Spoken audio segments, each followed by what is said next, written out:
Chapter 26. A Permanent Guest in Hotel Hell. Written by AtheistBasementDragon.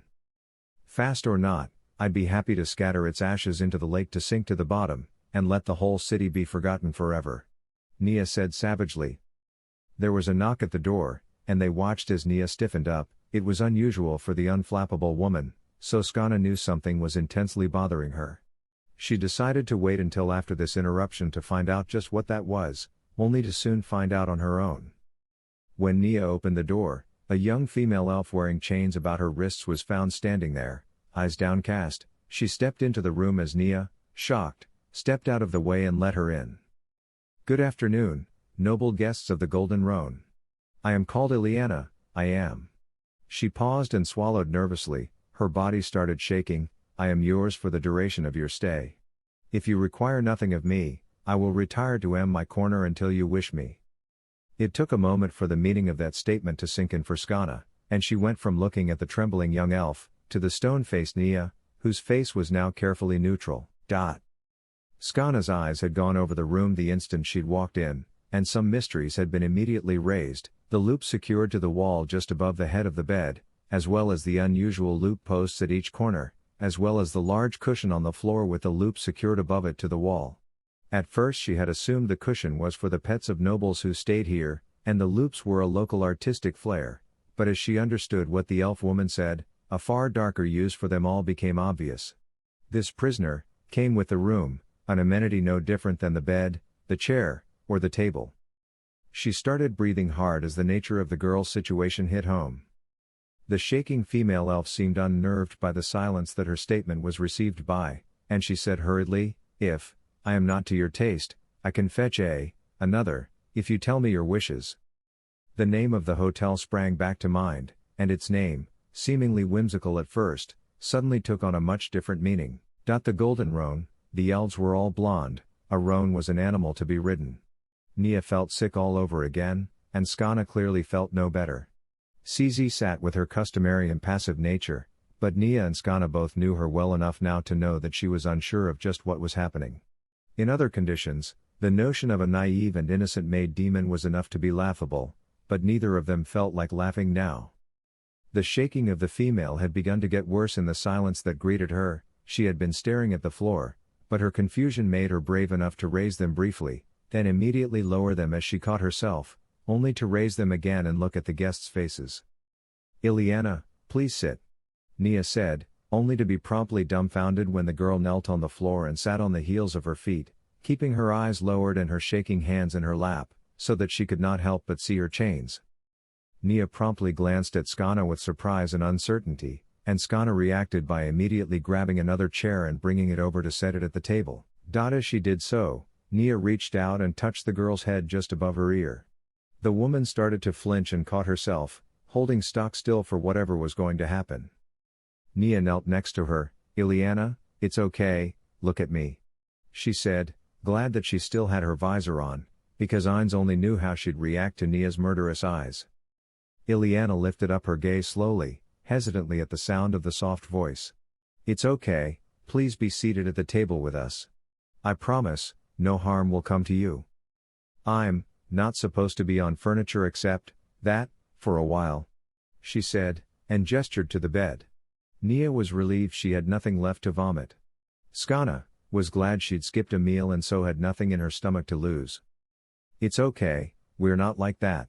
She said, and placing one hand on her shoulder, and taking the elf woman's hand, she gently and slowly stood.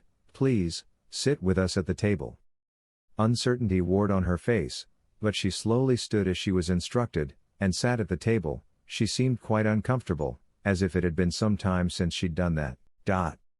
Silence went on for a little while, before Neia asked, how long have you been here? Ileana thought for a moment, and then answered, I can't really be sure, mistress. Neia held up a hand to stop her from speaking, and Ileana immediately closed her mouth and looked terrified. It's okay. Neia said, I only wanted to tell you, don't call me mistress. You can call me Neia. The elf woman's mouth dropped open. May I see your eyes? Ileana asked. Nia's face became curious, but she replied, well, I suppose so, Just try not to overreact. She closed her eyes, reached up, and took her visor off, and with her face turned towards Ileana, she slowly opened them. You're her, aren't you? Ileana asked. Who? Neia asked in return. Neia Baraja. The elf woman replied breathlessly. I am. Neia replied. I've heard of you. You're the squire of the Sorcerer King, you're famous. Most elves here have heard of you. Ileana said. What, why? Neia asked. The Sorcerer King killed an entire slain theocracy scripture by himself. He's famous, and we heard about him in the northern Holy Kingdom, and how he was served by the mad-eyed archer, the squire Neia Baraja. Neia rolled her eyes at the name given to her by the demi-humans, but it was a relief that Ileana felt more comfortable knowing who she was. So you get rumors and stories even in your position? Neia said. We do. Ileana said with somewhat greater comfort. When men finish, they often babble, we hear a lot, even with our mutilated ears. The bitterness was deep in her voice. So, you've been here a while then? Neia said. Since I was sold here after the slain theocracy took my town. I was one of the first to suffer under the Great Breaker, Justicar. She said with hate in her voice and tears in her eyes. Justicar, why do I know that name? Neia asked. Skana was quick to answer, that was the name of the Inquisitor priest whose head was taken at that village a few weeks ago. Ileana's eyes snapped wide apart as she stared at Skana. The Great Breaker is dead? She asked in awe. Neia stood up and went over to her pack, she took from it a small ornate box, and brought it over to Ileana, placing it in front of her on the table. Neia opened it. Did he have eyes like these? She said savagely. I had him killed for targeting some of our people, his head was severed and stuck to a gate, and his eyes were gouged out for good measure. From what I understand, it was a painful death, if not as painful as he deserved, and he saw everything that happened to him as he died, until his eyes were removed out before his last breath at least. I doubt he saw much after that. She said with sardonic savage pleasure. Ileana's face went from Neia's, to following her arm down to the box, to looking at the bright green eyes Neia had preserved, eyes that had haunted Ileana's nightmares for years, that had consumed her every fantasy of revenge, that had seen her wake in a cold sweat, and now they stared up at her again, but without a head or face to go with them, but even without those, she knew those eyes as well as she knew the eyes of her own mother and father. She immediately fell at Neia's feet, down to her knees and hugged her impulsively, sobbing beyond all her ability to control herself. It's him, it was really him. Thank you, thank you, thank you. Ooh. She sobbed and buried her face in the leg of Neia's breeches. Her face snapped up and she looked up at Neia with shining eyes. Anything you want of me, anything at all, it's yours, no matter what, I can never repay this. Neia looked at Skana with uncertainty and great discomfort, and the two women gently got her to disentangle herself and sit back at the table. CZ simply watched the whole thing unfold with her chin resting in her palm and her elbow on the table. There are things I need, but, not that. Neia said, I need information, I need lots of information, on everything. She said. Anything. Ileana said. Over the next few hours Neia and Skana asked for information on everything Ileana knew about how the city worked, who was important, who had what interests, and how things worked. Her time at the expensive hotel had exposed her to wealthy people of low morals and loose lips, or at least, loose with those they didn't think mattered. What Ileana didn't know, she said she could find a source who did among the many elf slaves of the city. So, you don't leave the hotel though, how then? Skana began, and Ileana answered simply. We communicate through one another, I don't leave, but others do, they run errands for the hotel, picking up supplies, dropping of sheets to be washed, relaying messages to other people in the city.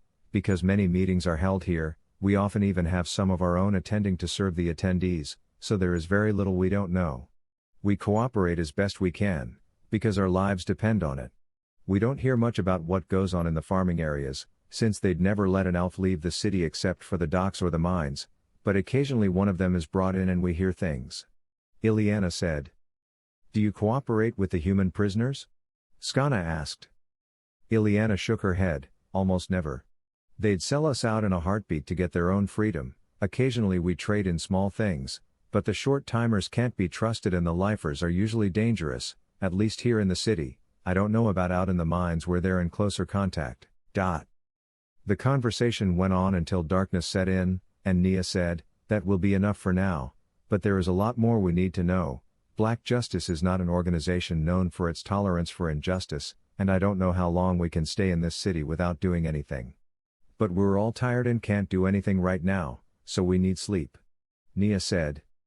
Ileana looked down at the table again and said softly, "I meant what I said. I've never been willing, not once since my capture. But I am now, for what you've done for me by killing Justicker. It's the only way I really have to say thank you," she said. Neia traded a look with Skana and CZ, and then turned back to Ileana.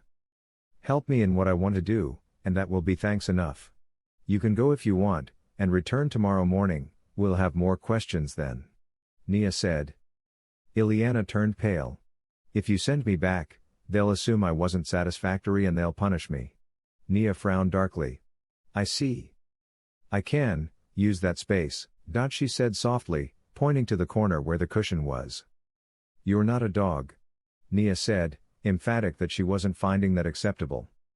"She can stay in my room." Skana said, "I'm staying here anyway." "That will do," Neia said, and Skana handed Ileana a key with a room number tied to it. "Go stay there for the night, lock the door, and by the God of Justice, please use the bed." Ileana nodded numbly, stood, bowed, and left. "Anyone wonder why I want to burn the city now?" Neia asked. There were no questions asked. "Now, CZ, I need your help with something," Neia said, and CZ looked at her expectantly. "I want to request help from the God of Justice. Can I ask you to arrange an audience?" Neia asked. "I will. But prepare well," CZ said. "How so?" Neia asked with a little confusion. "Lord Ainz came to your country to take I and my sisters. He wanted benefits for his people. What do you offer like that?" CZ said, keeping her words few as she usually did. Neia took a moment to understand. "I see," she said when it dawned on her. "Yes, he is a king, he cannot simply throw his generosity around, he must have a reason, even if he wishes to help." Neia thought the matter over. "How heavily populated is the Sorcerer's Kingdom?" she asked CZ. "When I was there I saw only the city of Rantel, so, is it overcrowded, underpopulated, what?" CZ thought it over. "Underpopulated," she answered. "Sounds right," Skana said. "The massacre probably took a great many lives, if it is even half what I heard, and many survivors would have fled before he took over. Even if it has been a while, I doubt it has a large population still. What if we can offer him that? If we can fill his nation up with citizens to labor and produce goods, to farm, to mine, and so on?" Neia asked. "Might do," CZ answered cryptically. "I hope so," Neia said. "Can you ask, and tell me in the morning?" CZ nodded. "I will." And shortly thereafter she stepped through a gate that appeared, leaving Skana and Neia alone. "I'm tired. This has been a long day," Neia said as she began to undress. "Ditto," Skana said. "I'll be honest, I was looking forward to some time for fun with you this morning, but after all we've seen, it's ruined my mood." Neia didn't argue, bold as ever in your words. She replied to Skana, "But since we're being honest, I agree. Seeing Ileana that way, there is a miasma of evil that just lays over this whole city. I feel drained, like it's sapping me of my vigor just by hanging on to being myself here. It's sick." Skana put one foot up on a chair and started undoing her boot. "I know what you mean, Yaldabaoth was a demon, that explains him, but what is this city's excuse?" she asked as she slid it off. Neia removed her armor and set her sword beside the bed. "I know. If I'd seen this city before the invasion, I think I'd have just abandoned the country as not worth defending." Skana removed her other boot. "Oh come on, you're exaggerating now, no way you'd have done that." Neia rolled her eyes as she began to remove her belt. "Okay, probably not, but I'd have questioned my decision to fight." Skana nodded as she reached for her own belt. "Me too." She watched through her one eye as Neia stretched in the candlelight, and admired her slender muscled frame, before the young woman lifted the covers and slid herself underneath. Skana slid in on the other side, and curled up close to Neia, and Neia whispered a quiet, "Good night" before the candle went out and left them immersed in the darkness. Only Skana's words, "Good night" pierced the shadow after that, and then silence and darkness was all there was, and neither of them minded that even a little. Author's note: I'm on a spree, can't stop writing now. Reviews please. Smile. Chapter 27. A Candle in the Dark City. Written by AtheistBasementDragon. They woke at the same time the next morning shortly before sunrise when CZ returned to them through the gate. "Lord Ainz will see you now," she said abruptly. Neia didn't waste a moment's time. If Lord Ainz said now, then now it was. She leapt out of bed and charged through the gate, immediately kneeling before the throne as soon as she came close to its bottom step. His mouth dropped open, and beside him, both Albedo's and Shaltyr's fists clenched in a rage. Neia kept her eyes down. "I come at my lord's command," Neia said. "Miss Baraja, why are you in your night clothes?" Ainz asked in surprise. Neia kept her eyes down. "I was told, my lord, that you would see me now, that left me no time to change." "Miss Baraja, you may return to your room and dress properly. When I said now, I did not mean you had to appear in your night clothes. From now on, whenever I say now, please know that this includes enough time for you to be bathed and dressed. If I truly do not have time for you to do that, then I will say I wish to see you urgently," Ainz said, and Neia nodded in embarrassment. "As you say, my lord, I will return hastily," she said, and rushed back through the open gate to her quarters. "Excuse me, my lord," Albedo said. "As you wish, Albedo," Ainz replied. "And I, my lord," Shaltyr said, to which Ainz nodded. The pair walked out of the throne room briefly, and Ainz heard several loud thuds and a pair of shrieks, and then Albedo and Shaltyr returned looking demure as they had minutes earlier. "Apologies, my lord, we seem to have hit the wall," Albedo said. "You are both all right?" Ainz asked with concern. "We are," Shaltyr replied. Demiurge, Sabas, and Cocytus shared a look, while Mare and Aura looked confused at one another. After a short time, Neia returned bathed and fully dressed, and again presented herself to the throne. "Now," Ainz said, "what is it my loyal Pope asks of me today?" Neia then relayed to Ainz all she'd learned of the city of Wenmark, and some of what she said reminded Ainz all too much of the horrible world from which he came, and the suffering his own mother had to endure, and he found himself grateful for his emotional dampener. "Would you have me rain fire on the city then?" he asked. "I do not ask that of the King of Kings, of the God of Justice. You are rightful ruler of all the world, and so I would never ask you to do something in contradiction to your justice," Neia said, calling upon all her skill as an orator as she prepared to make her case. "What do you truly want?" he asked, "and how can it benefit my kingdom to do it?" Neia silently made a mental note to express her gratitude to CZ for telling her to prepare for that question. "My lord, I want you to take the slaves away, starting with all the elves, but truthfully many of the humans as well," Neia said. "And the benefit to my nation?" he asked. "I am told that when your majesty won his great victory at the Battle of Kotsa Plains, many fools who did not know your magnanimity or your greatness chose to flee your wondrous rule in terror, and that many others were lost in the battle itself. This has left your state with too few people to work the land. If my lord takes away the elven slaves from Wenmark, and sets them free like the other demi-humans, then you will gain the labor of the people, whom you may tax accordingly and increase your nation's power," Neia said. Ainz looked over at Albedo. "What do you think?" Albedo looked at Neia with an odd mix of annoyance and amusement, but after a bit she said, "The plan has merit." "Demiurge, what do you say?" Ainz asked.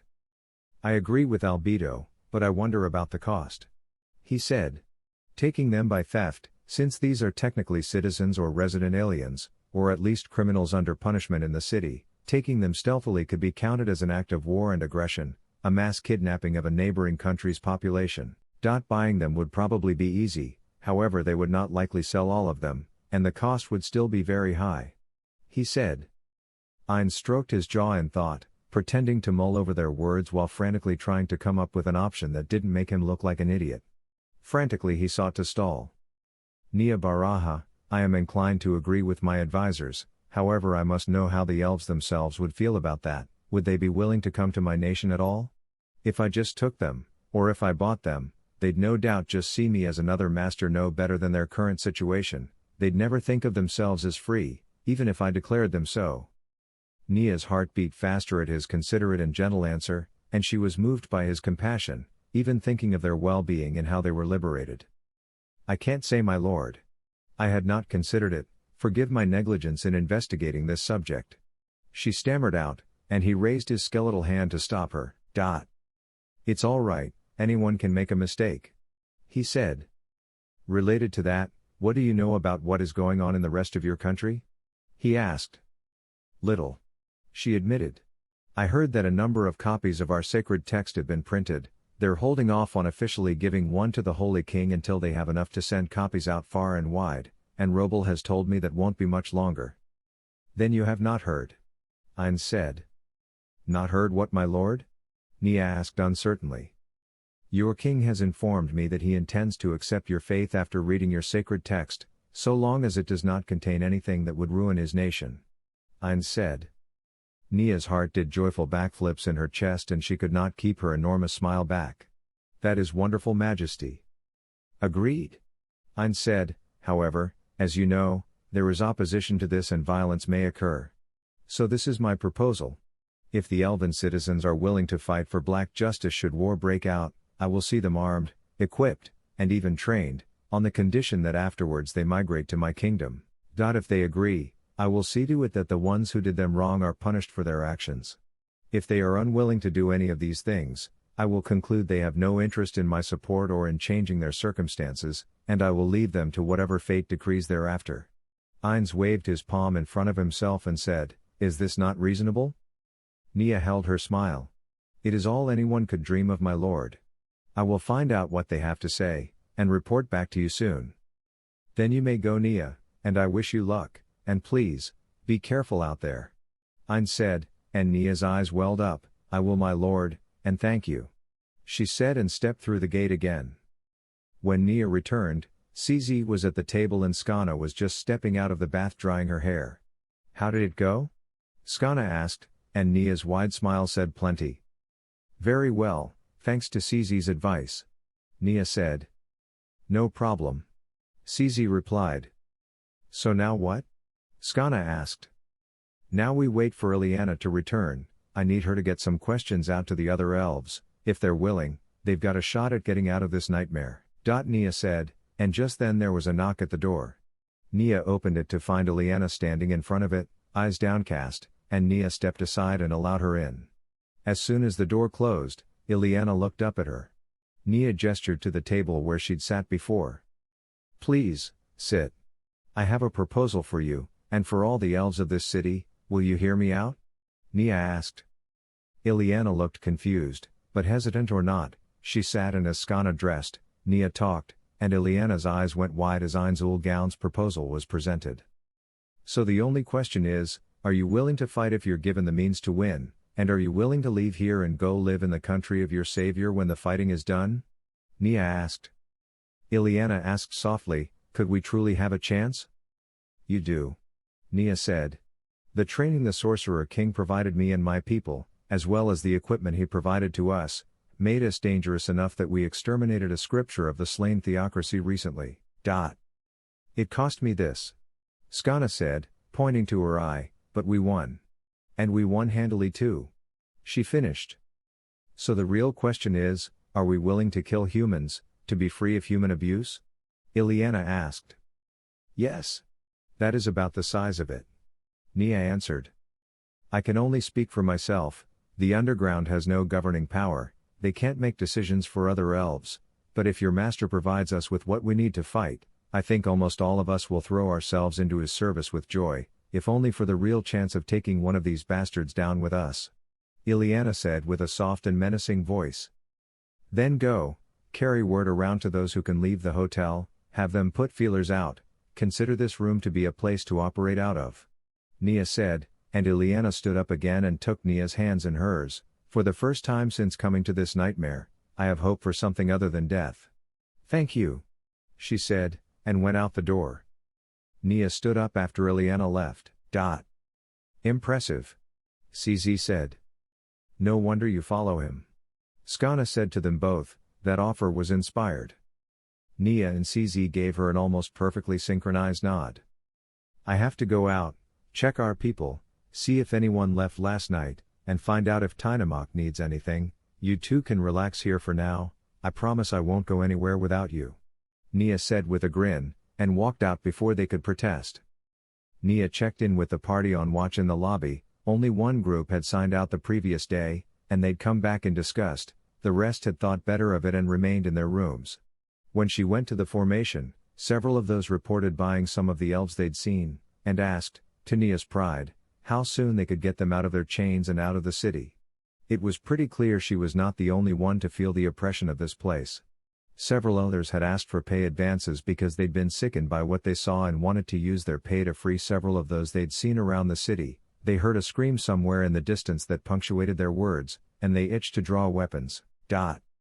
Fight to win, not to die bravely. Neia said sharply.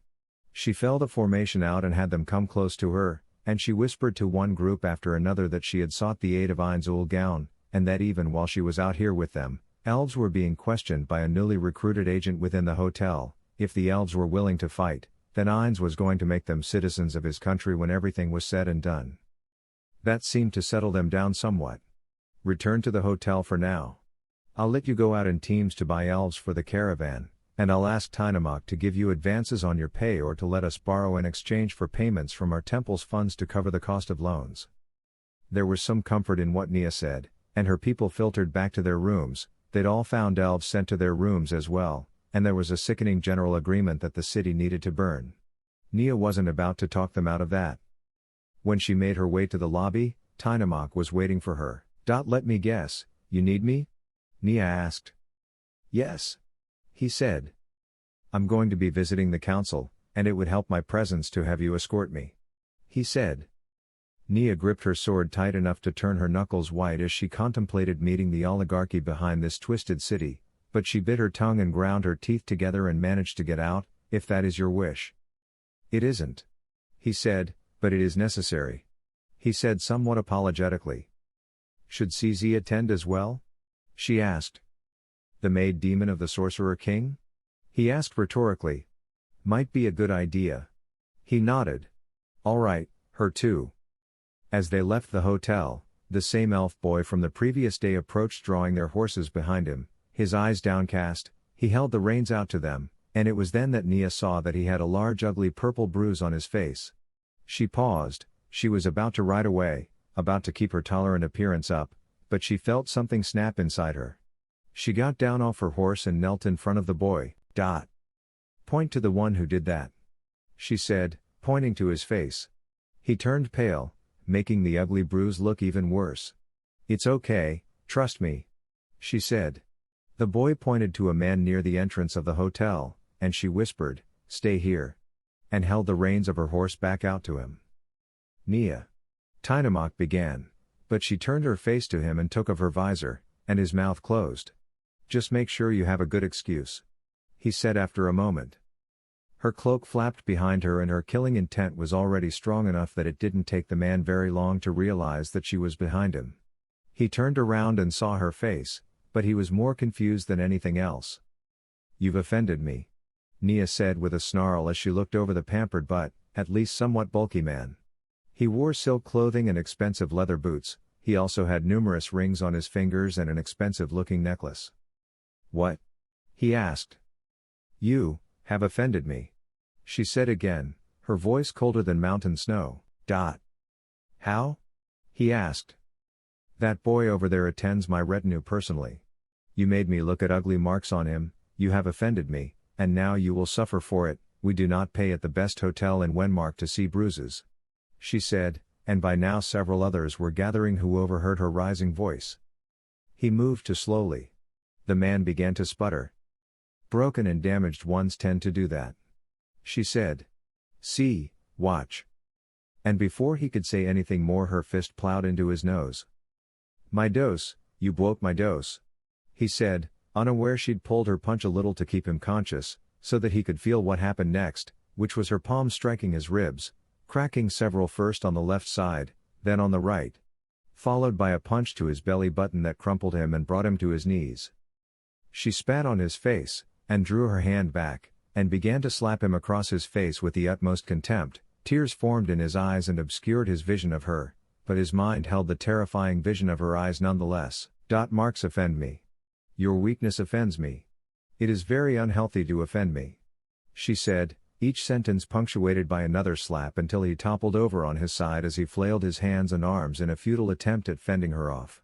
When he toppled, she drew back her foot and kicked him. It rolled him onto his back, and Neia was suddenly reminded of the meaning behind the name of this hotel, and she kicked his ankles, forcing his legs open.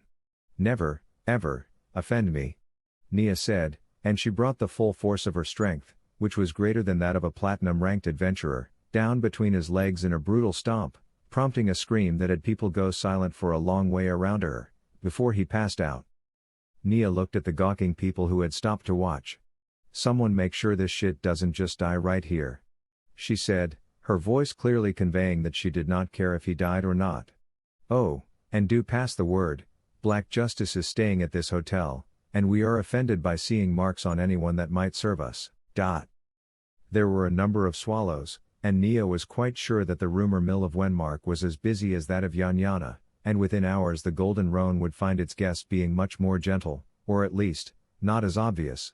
It wasn't perfect, but Neia comforted herself with the thought that it was a start. She returned to her horse where the boy barely suppressed a smile, handed her the reins, and walked away. Neia spurred her horse into a canter, as did Tynamok. Feel better? He asked. No. But it's a fucking start, she said. Author's note, yeah, so, Wenmark is a pretty dark place, judging by the reviews and PMs I've gotten. I'd say I've evoked the image of this city just the way I wanted, and there is a lot more to go here. Some of you may be wondering if it is based on anywhere in the real world, and yes, it is. It's an amalgam of several places at different times. I'll let you figure out which ones yourselves, but suffice it to say this isn't going to be as bloodless as Yanyana or even Prart. Enjoy the ride, and please, leave reviews. Smile. Chapter 28. Meeting Evil. Written by AtheistBasementDragon. They rode in silence for a while through the city. Neia kept her eyes straight ahead of her and her back was ramrod straight. Despite her best efforts, she could not completely contain her killing intent, but as it was undirected at anyone, it gave her an oppressive air that was so generalized that it helped her fit in. Tynamok rode beside her, but could think of nothing worth saying to fill the silence that she'd slipped into. For her own part, she couldn't help but notice the guards riding on the road ahead of her. They wore high-quality armor. It wasn't plate mail. They were wearing chain mail, but the links were not all steel. Many of them appeared to be platinum, mithril, and orichalcum, all interspersed with steel ones. Neia gradually realized they were closing on one particularly ominous-looking building, and decided to break the silence. Their armor is different, she said. Remember when I was talking about the mines out here? Tynamok asked, to which Neia nodded. They have orichalcum mines, mithril mines, platinum mines, iron mines. There is a lot out here, and because it is close, it is inexpensive, relatively speaking, and so they buy materials and make links. They still don't have enough coming in to make full-plate suits for everybody, but links are cheap, if produced in odd numbers anyway, and so they make mixed chain armor that is unique to the Holy Kingdom, and to this city in particular. Because the links vary in strength, but it only takes one good link to stop a slash, they use fewer of the strongest links, and it frees up more material for other projects or more suits of armor. He explained. Very clever, she said begrudgingly. They may not be very good, but that doesn't make them stupid, he replied. If only it did, she said. If only, he replied. They fell into silence again, with no small amount of discomfort, as normally happens after a bout of temper, even if it was not directed at the one present. Neia was grateful when they arrived at a large wrought iron gate. 2 guards in full orichalcum plate and halberds with mithril heads stood by. Tynamok Garamoj, merchant, he said. Neia Baraja, Black Justice, she said. As they checked the list and opened the gate, the pair rode through without another word. As they passed out of earshot, the guards said to one another, "That was the squire of the Sorcerer King, did you feel that?" he asked. The other one nodded numbly. "I would not want that one coming after me. It's what you'd expect out of a servant of the undead. They closed the gate behind the two, and a servant, a human one this time, approached and took their horses by the reins as they dismounted. It caught Neia by surprise that he wore no chains. This prompted her to look him over more closely. He had sandy hair and clean but not excessively rich clothing, his hands were calloused but his face was soft, he wore good boots and was armed with a small dagger and a short sword. "You're a servant here?" He smiled, in a manner of speaking. "I'm an apprentice, my father works in one of the offices, I'm going to take over his job one day, so this is where I'm starting out, learning the grounds and how things work." "That makes sense." Neia said simply. "Very well, thank you for taking the horses." She said politely. "This way, Neia," Tiamat said, and started walking. The door was opened by another human servant, also a young man, and as Tiamat led the way down the corridor, Neia noticed a distinct lack of any of the elf servants that were so common elsewhere. As her confusion grew, Tiamat noticed and explained, "Simply put, they don't trust them that close." "If only they did," Neia said with regret as she imagined how easy it would be to bring them down then. It was the rational efficiency of it all that disgusted Neia the most. The human guards she'd seen were disciplined and well equipped, better than most of the places she'd been, the streets were orderly and clean. The layout for the city was predictable even in their horror, every square contained a pair of punishment pillars, visible so regularly that she couldn't help but imagine that they were there as much to remind the servant class of their existence, as they were for actual practical use. The servant classes were obedient and quiet, whether human or elf, but only the humans in those green and white chains, and not all of the white ones, had any evidence of hope on their faces. Neia kept her mouth shut from that point forward, keeping her thoughts to herself as she took note of the layout of the place. It was a step up from the red brick of the hotel. This building was made of soapstone, beautifully polished, and decorated with elaborate paintings and frescoes that were literally made by careful placement of stone. It was just before the entry to the main council chamber that she was brought to a sudden stop with a mixture of horror and awe. On the ceiling, the stone patterns had been arranged to reveal humanity and the gods, an elaborate scene representing a heavenly paradise, but in every human hand there were whips. Meanwhile on the floor, there the multicolored stone was laid out to show demi-humans and other races, all of them chained or bleeding, all eyes turned upwards towards the ceiling in fear. No human was represented with dignity, and though Neia had fought demi-humans before, her experience with orcs, elves, and her time in the Sorcerer's Kingdom, not to mention her time in Nazarick, had taught her that they were no less deserving of life and dignity than she was. The contrast between the heaven in the ceiling and the hell on the floor that she was now walking over, made her stomach roil. More than anything she'd seen so far, this beautiful and terrible opulent chamber where people waited to see the heads of the city government, encapsulated all that she saw was wrong here. "It is impressive," she said with ambiguous truthfulness, as it truly did make an impression on her. Pretending she meant other than she did, the uncomfortable Tiamat replied, "Yes it is, the art style here is quite unique." He knelt to the stone under him, moving his foot off of the terrified face of an elf. To make this, they mined soapstone in the thousands of tons, then the artists cut stone pieces down sometimes as much as a finger width to make just the right shape, sometimes injecting shading dyes into the porous material to get just the right shade, then they use magic to seal the stone back together seamlessly, creating it like a great puzzle piece.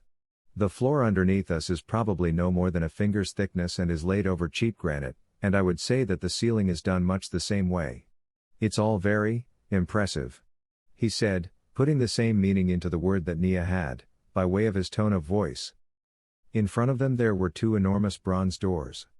They had elaborate sculpted shapes, showing the 6 gods standing with their palms up, as if commanding anyone coming in front of them to halt. It was particularly impressive since the doors went up 30 feet up from the floor to the high ceiling, and Neia wondered just how they planned on opening it. Her answer was not long in coming. When she heard the turning of a crank echoing from the other side as the door opened slowly, she concluded that they used a system of pulleys in the walls, augmented by gears to ensure they didn't have to use muscle to hold anything in place. She allowed Tiamat to step through first, and then she followed. The chamber was not the dark and oppressive place she expected. A skylight was atop a rounded dome that the ceiling became, and it flooded the chamber with the light of the sun.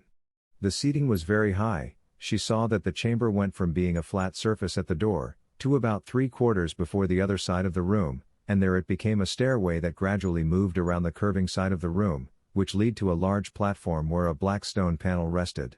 It too curved around, bowing away from the entrance, and various men and women dressed differently from one another, sat next to one another, those dressed alike, all sat together, which told Neia that they were members of the same factions. The military faction was clear, they wore martial uniforms with decorations on the breast, and bits of light armor such as vambraces on their forearms, and she thought she detected pauldrons and rear braces underneath the fabric covering the shoulders and biceps. She couldn't tell the material, probably leather or very thin metal, but it gave them a size difference outside the norm. The 5 of those sat on the far left side of the table. On the far right, merchants were equally obvious, they were richly dressed in silks and jewelry, and on the breast of each of them she saw what she guessed was a symbol for the product category they specialized in. Metal, wood, and one of them wore the embroidered image of a whip. She guessed what his product was, and as she smiled politely, she vowed he would die screaming. There were 4 of them, but 5 chairs. The other seats were taken up by men in suits and priestly robes, representing other factions of the oligarchy. Neia barely suppressed her urge to snort at the lordly image these creatures tried to create for themselves. Their finest work was nothing but child scratches compared to what she'd seen in Nazareth, and their lordly airs, which they tried to put on by setting themselves 10 feet higher than a grown man's head, seemed petty. She'd knelt before the King of Kings, the God of Gods, these were nothing to his ageless and dignified reign. They lacked the air of kings, whatever their efforts. The white light of the chamber gave off an air of an attempt at holiness, one she found sickening given what she'd seen of the city. "It's good to see you, Tinamak," one of the women sitting with the priests said. "And you also, Lady Reka," Tinamak said with a polite bow of his head. "I expected you to come back with your uncle," she said. "He went to the Golden Roan to meet you before you came here. There are urgent matters to discuss," she said. "How strange," Tinamak said. "I didn't see him, we must have missed one another by mere minutes." "Who is that behind you?" a firm-voiced man in the military faction asked. "Lord Jinya, that is Lady Neia Baraja. The king assigned her and her party of fighters to secure my caravan along the course of our trade mission. Her support has been invaluable, I would not be here if not for her," Tinamak answered, and Neia nodded politely. "I've heard of you," he said. "Thank you," Neia replied. "I didn't say I'd heard good things," Lord Jinya replied. "That depends on what you call good. If you've heard what I've said and done, then I say I've done very good things. If you think those things to be bad, well I doubt we will see eye to eye on what being good means," Neia said sharply, offering a not all that subtle implied criticism of his moral worth. It was good enough to shut him up at least, but his eyes didn't leave her. The priests for their part, had begun to stare daggers at her. Neia took their stares impassively at first, then she looked down, removed her visor and folded it so that it would hang from the breast of her armor, just below her neck, and then she raised her face back up and met their eyes with hers. Between her reputation and her terrifying gaze, it was not something they were prepared for, and the silent war of hate between the rival religions filled the air with tension, but one by one the priests broke their gaze away, unable to bear the terrible eyes of the mad-eyed archer. The tension was broken when an industrialist spoke up. "I understand you've been re-establishing trade ties all over the kingdom, very impressive. We've actually had contacts from some of the trade offices you've re-established. Prart sent an envoy recently, and so did several villages through them. We've heard a great deal, and, military concerns aside, it's all been a boon for business. So will you be buying up anything in particular while you're here?" "I'll be purchasing grain with the intention of taking it north on the return trip, but I've also noticed the abundance of elves here, and I was hoping to acquire some for a test run of domestic service elsewhere," Tinamak replied, quickly creating a cover story for the purchases of elves he was sure was already taking place. "Would the king approve?" a merchant asked curiously. "If one won't, the next will," Tinamak said with a grim voice. It was met with several wolfish grins, but Neia found herself also faced with some concerned looks in her direction. "Is it all right to say that around her?" Lady Reka asked. Neia looked stone-faced at the woman and stayed silent. "If you can say it to me, you can say it to her," Tinamak answered firmly. That drew some looks of doubt, but mostly relief. Nia's arms crossed in front of her. My loyalty is reserved for the divine and for my people. No one will hear what you say, who should not. She said in a voice that fairly dared anyone to call her a liar. There was silence for a moment, and then Tynamok spoke up. As I said, I trust her completely. That fairly settled the matter, for the present at least. Neia drifted off into her own thoughts as Tynamok haggled out the fine points of how he would trade, what he would charge, how long he would remain, and what goods he was willing to accept in place of currency for future trading. In the end, he came away with a license that allowed him and his caravan to trade in every quarter square, as well as allowing all his merchants the right to yell for their goods, and the right to take penitent workers, i.e. slaves, outside of the city walls as long as they were guarded. The one thing that caught Neia's attention was the punishment clause. And also, as you have agreed to yield a 10% tax on gross sales as opposed to net, you are entitled to the punishment clause for life-sentenced penitent labor, placing full discretion on the matter of their lives in your hands. However, any that you put down will result in compensation to the city treasury for the cost of future resale, with a total fine for unskilled child labor to be 7 silver coins, unskilled adult labor to be 20 silver coins, and skilled adult labor to be assessed on a by profession basis. Lady Reka said, reading off the terms. I have a substantial party with me at the Golden Roan, Tynamok replied. I can't swear that the soldiers in particular will be considerate of the costs of damaging the females. Are they counted as skilled or unskilled? He asked with a cold mask on his face. There was a brief conversation between the priests and the merchants, in the end concluding with Lady Reka saying, at high-end establishments costing 2 gold or higher per day, they will be counted as skilled labor. At cheaper locations where the cost is as low as a few coppers or silver equal to half the value of a gold piece, they will be considered unskilled labor, with the cheapest places being priced the same way as the cost of unskilled child labor. She gave her decision like she was giving the weather report. Neia felt sick again. She comforted herself by imagining the room on fire. She tried not to listen in on the remainder before she saw Tynamok bow, and she imitated him stiffly before, with equal stiffness to her bow. She turned around and began to walk out behind him. Tynamok kept the mask on his face. Hold it in. He said roughly under his breath. Keep it together till we get the fuck out of here and back to the hotel. I admit, I drifted off there for a bit. How long are we staying? 3 weeks. Tynamok said. Neia raised an eyebrow. Most of our visits have been for a few days at most. Why so long? She asked. Because of the way this city is centralized, a lot of goods pass through here that I'll be trading for. I don't know if you've noticed, but aside from dropping people off, I've been dropping weight as well. He said, prompting Neia to look at him dubiously. He smiled broadly for the first time since getting to Wenmark, and he began to explain in an animated fashion, I always begin with the heaviest and most raw goods, then I trade my way up. As the goods I acquire get smaller and lighter, more and more value is taken up in a smaller and smaller caravan, until I reach my final step and need only deposit the wealth in the credit documents to the Merchants Guild House. Thus my expenses continue to decrease at every step of the journey as less and less food is required. I can even sell the wagons if I don't take on enough passengers looking to move from one city to another. That is, brilliant. Neia said with sincere admiration. Tynamok bowed in mock humility. Yes it is. He said with a raw and happy smile. By then they arrived at the entrance and a pair of horses was lead over to them both. They remounted and rode out at a gentle trot. By the way, Tynamok said, I really enjoyed seeing you beat the living piss out of my uncle. Neia did a double take at his words. That was your uncle? She exclaimed. In all his disgusting glory. Tynamok said, his face beamed, don't even consider apologizing, he's a vile, nasty man and I wouldn't doubt that he was just using visiting me to see if the hotel had any new elf women to make a room worth staying in. Will I ever find anything in this city that doesn't disgust me? Neia asked with a sigh. Not much. I'll grant that the artisans are second to none, they make amazing works, but everything here is tainted. Tynamok said, when people are steeped in evil long enough, they lose the ability to tell what is good and what is not. And when one generation grows up after another, learning from the ones who came before who didn't know evil when they saw it, that generation is convinced that the evil they do is actually good. He said. A shriek echoed somewhere in the distance, but it didn't register with anyone except the public workers. Their shivers of fear made their chains rattle. Nia's hands went tight on her mount's reins. They were silent the rest of the way back to the hotel.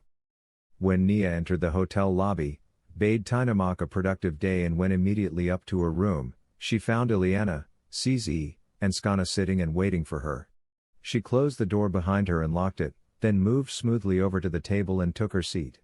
Emotionally drained, Neia slumped backward in her chair and put the back of her hand over her face. Skana, I hate to ask, but I'd love some tea if we have any. Before Skana could react, Ileana had already stood up. I will do it, she said. Skana and Neia looked at each other hesitantly before Skana said, It's okay, I'll do it. CZ looked curious. Why does it matter who does it? Skana turned to CZ and said, Neia asked me because we're, let's just say bound together, we do things for one another out of affection, like you do with your stickers. She gestured to Ileana. Ileana is a prisoner, to have her to do it would be not a matter of affection, but of cruelty, treating her as if she were a pack animal. Ileana smiled sweetly, It's okay, I know it's not like that, please, let me do something, however small, because I want to. Skana hesitated, then sat. As you wish, she said. She left the room, and silence filled the space she'd left. It was only broken when CZ took out a sticker and put it on Skana's cheek. Cute, she said, prompting a smile from Skana. Neia had begun to undo her boots, and sighed with relief when they were off. Anything happen while I was out? She asked. Several of our people have bought elf slaves. CZ suggested creating dossiers on them so we could identify them by name, family, profession, and so on. That way they could be reunited with their families later, where they could be more easily integrated into the Sorcerer Kingdom. I assigned one of our people to it already, and they're being. Her face twisted in disgust, stored, in the warehouse district. A number of our people have donated blankets and other materials to them to make them more comfortable. Skana said. Do they know? Neia asked. No, absolutely not. I wasn't going to risk anything until Ileana gave her report to us today. Skana answered. It was at that moment when the sound of knocking happened on the door. CZ opened it up, and Ileana entered carrying a tray of silver. A glass teapot sat on the tray, as well as 3 cups. Neia raised an eyebrow. You forgot a cup, Ileana, she said as she began to straighten and return to a mindset that was all business. Ileana shook her head. I'm an elf, I'm a slave here. If I brought 4 cups to 3 humans, I'd draw suspicious looks. I'm not a human, CZ said. What? Ileana asked. I'm one of the maid demons of Ainz. He sent me here to watch over Neia, she said with a flat, emotionless tone. Ileana could scarcely believe what she was hearing. You don't hate humans, or elves? She asked with surprise. No, CZ replied. These 2 I like, she added, and put a sticker on each of them again. Cute, she added once again. Amazing, Ileana said, finding that she was having to constantly re-evaluate what she was learning. So, what were you able to accomplish? Neia asked as Ileana poured the tea. A lot. With all of you here, things are a beehive of activity, and I was able to get messages to most of the people who were leaving the hotel. The vines are growing, a few have already come back positive. There is a problem, however, she said. Neia and Skana wore concerned expressions. Which is? Neia prompted. You've seen the city guard, they're arguably some of the best soldiers in the south. They're very well equipped and very well trained, highly organized, just like the rest of the city. Some of the elves here have experience in the war with the slain theocracy, but most of them are like me, captured peasants from isolated towns that are wonderfully king. Her expression turned bitter and her tone was deeply sarcastic. Didn't care enough about to defend. We have no idea how to fight. Most of us have never held anything more dangerous than a broom or a pitchfork. If we don't know how to fight, what chance do we really have? Nobody wants to just throw their life away pointlessly. We could do that even without foreign aid. Ileana said sadly, shaking her head as she tried to imagine her fellow slaves trying to fight back. When she looked up, she saw savage, wolfish smiles on the faces of Neia and Skana, who had locked eyes with one another. The smiles were vicious looking, and they reached down and took a sip out of their teacups. Skana cracked first, and began to laugh, and as Neia set her cup down she said, In a voice as sweet as sugar on a fresh-baked pie, I think we know some people who can help with that. Good tea. CZ said, as her cup went back down to the table with the others, and Ileana looked on in confusion.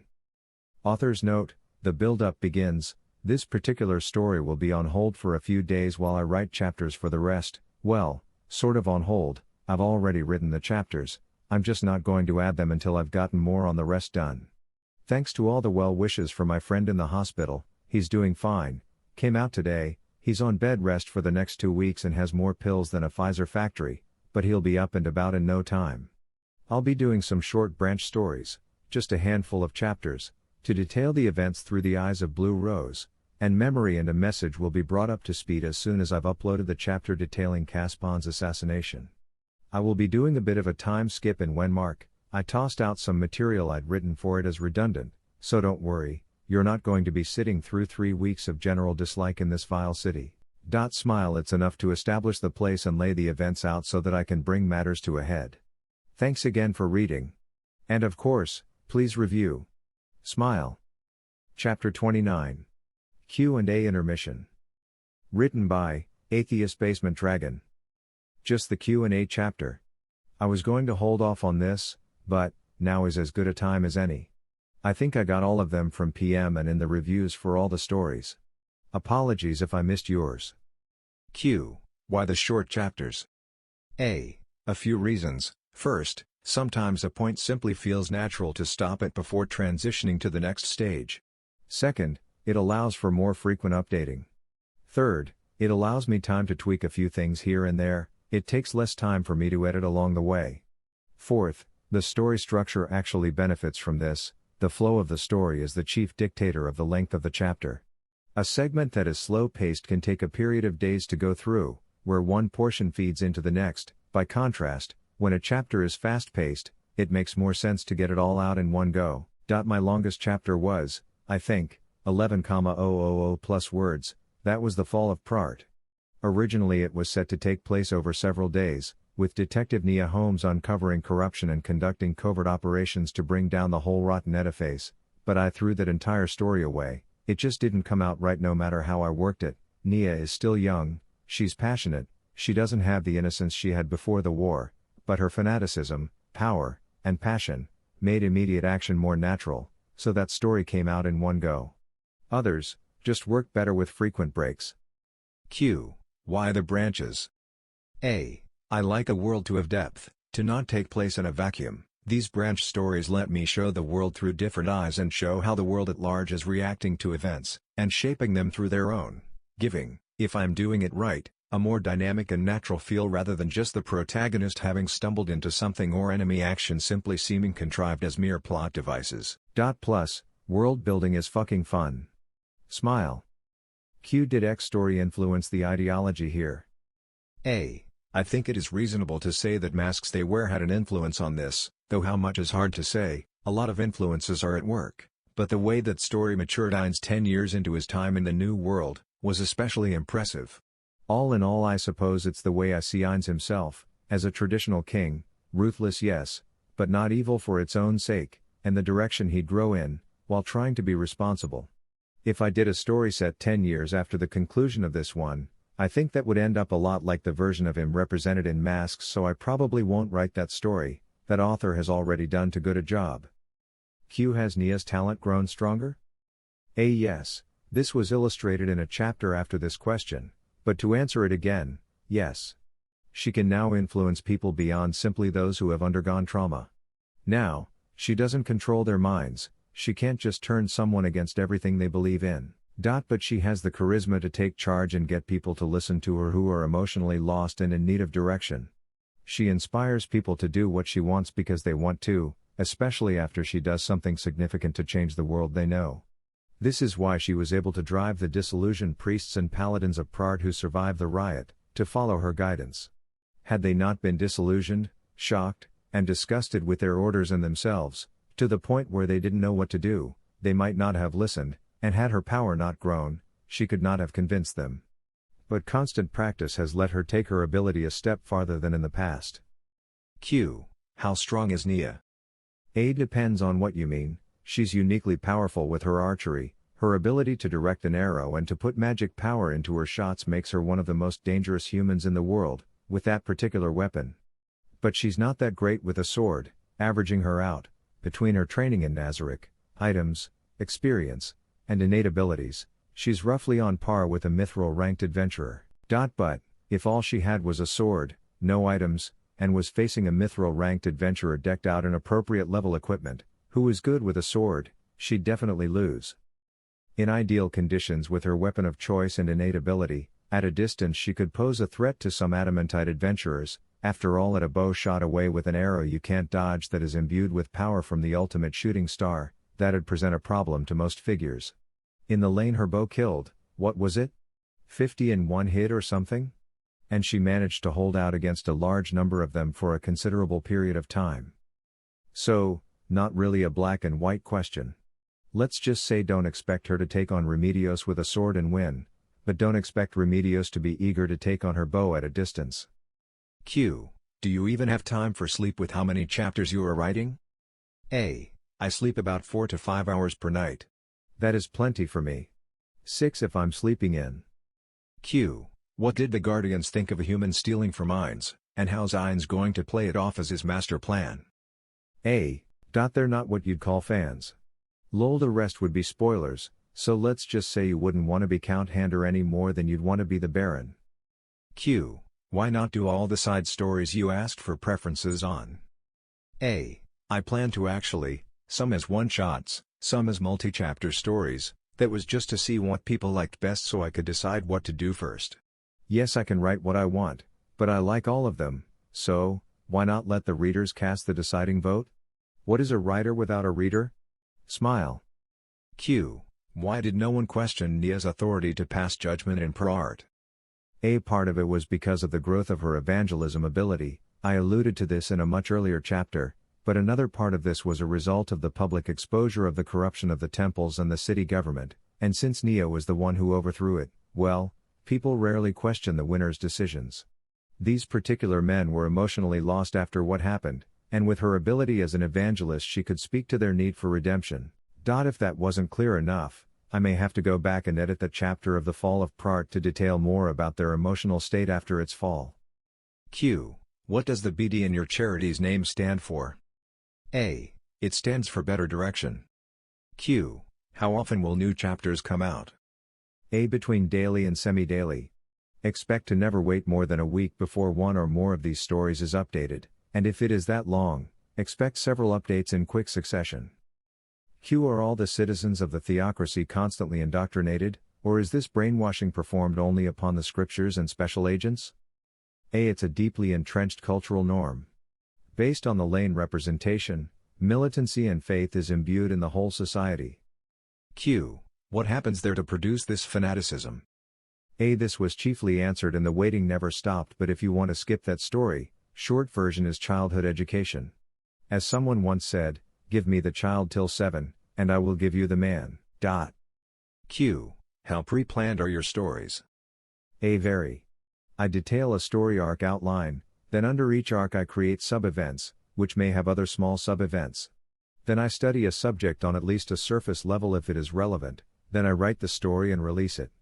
For example, here is a partial outline for a 1 chapter of Unholy Rose. C1, The Abelian Hills. Finding cross-species habitation. What species? What architecture, minor detail. Demi-human and heteromorph culture. Hints of collaboration. Mutual cooperation. Law. Dispute resolution. Crime and punishment and ainz. Change in perspective. Blue rose reactions. Blue rose reflections. And to detail the road construction scene, I looked up how ancient Romans built roads without modern surveying equipment and read about that for 20 or 30 minutes before writing that scene. I already know how every story is going to end well before I write a single chapter. I do make changes along the way, but I find structure works best for me. Q. When is the South going to tip into war? A bit of a spoiler to answer that, but since everybody knows this is coming, well, story-wise not that long. In real time? I probably won't be up to that point for a few weeks since I plan on wrapping up the side stories that draw characters where I want them to be first. Q. Why did you make Neia gay? A. Well, I don't think she's necessarily gay, I mean it's not like people don't drift on that subject. Honestly, I almost skipped this question since it seemed more like a complaint than a real question, but, I did say I'd do a Q&A chapter, and given the ties between Neia and Skana, I'd be doing a disservice to skip this question, so, here is my answer. Yes, Neia in the lane is a teenage girl who is fairly innocent. However, war steals innocence. She's had to grow up, and she wasn't largely grown up already even at the most innocent that we saw her. She was a scout living and working with the Paladin Order. She's grown up, so to speak. Nobody stays innocent forever, and as a human being, she'd seek connection, feel affection, love, longing, and so on, and perhaps more so because her work necessarily keeps her isolated and her physical features diminish her appeal, and always have, which is why her violent mother beat her when she dared express frustration and resentment over her eyes. I honestly wasn't sure just how she'd develop relationship-wise, but the character Skana felt right. If Roble or Gilchrist had gone with her, that might have worked too, but Skana was things Neia wasn't, which includes traits Neia felt drawn to. I glossed over it early on, though a few readers picked up on it early, but no, I hadn't planned on any LGBTQ propaganda. I don't plan on doing this as an erotic novel, and I'm not out to bash anyone over the head with a lesbian stick. Neia is, like any other human, more than just a collection of mission-oriented goals, and I wanted to show not only an unexplored depth to her character that happened to work best with another woman.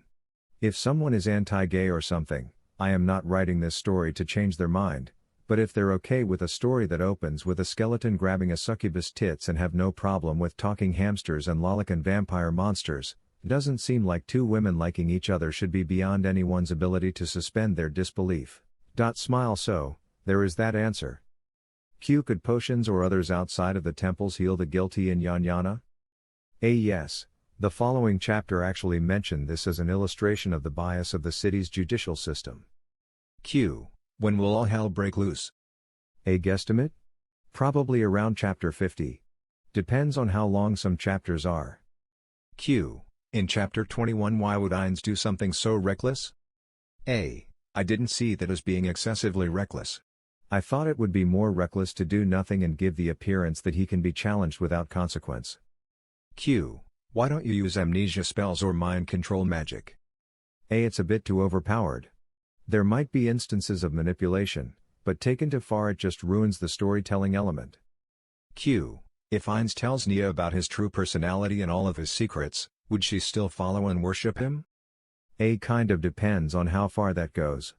If he tells her how he really is, dropping his kingly act, she'd probably continue to follow him, though it might diminish the worship act. But I can't see her forgiving him for ruining her country with Yaldabaoth. Her parents died, she saw her people tortured, I don't think she'd let that go.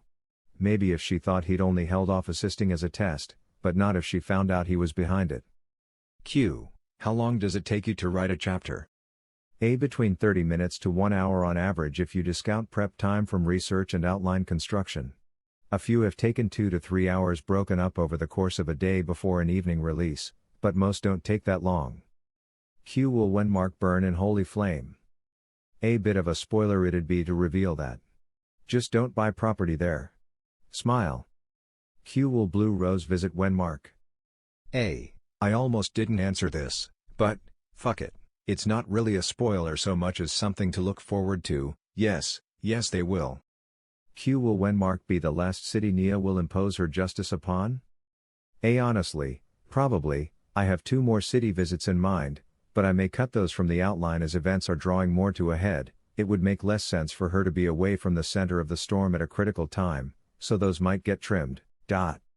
Q. If you have more chapters written, why not release them? A. In part because they overlap events in other stories that aren't at the same point yet. As this comes to a head, the stories will come more in sync together and the branch stories will close, with the main story having the sole focus from there on out. Q.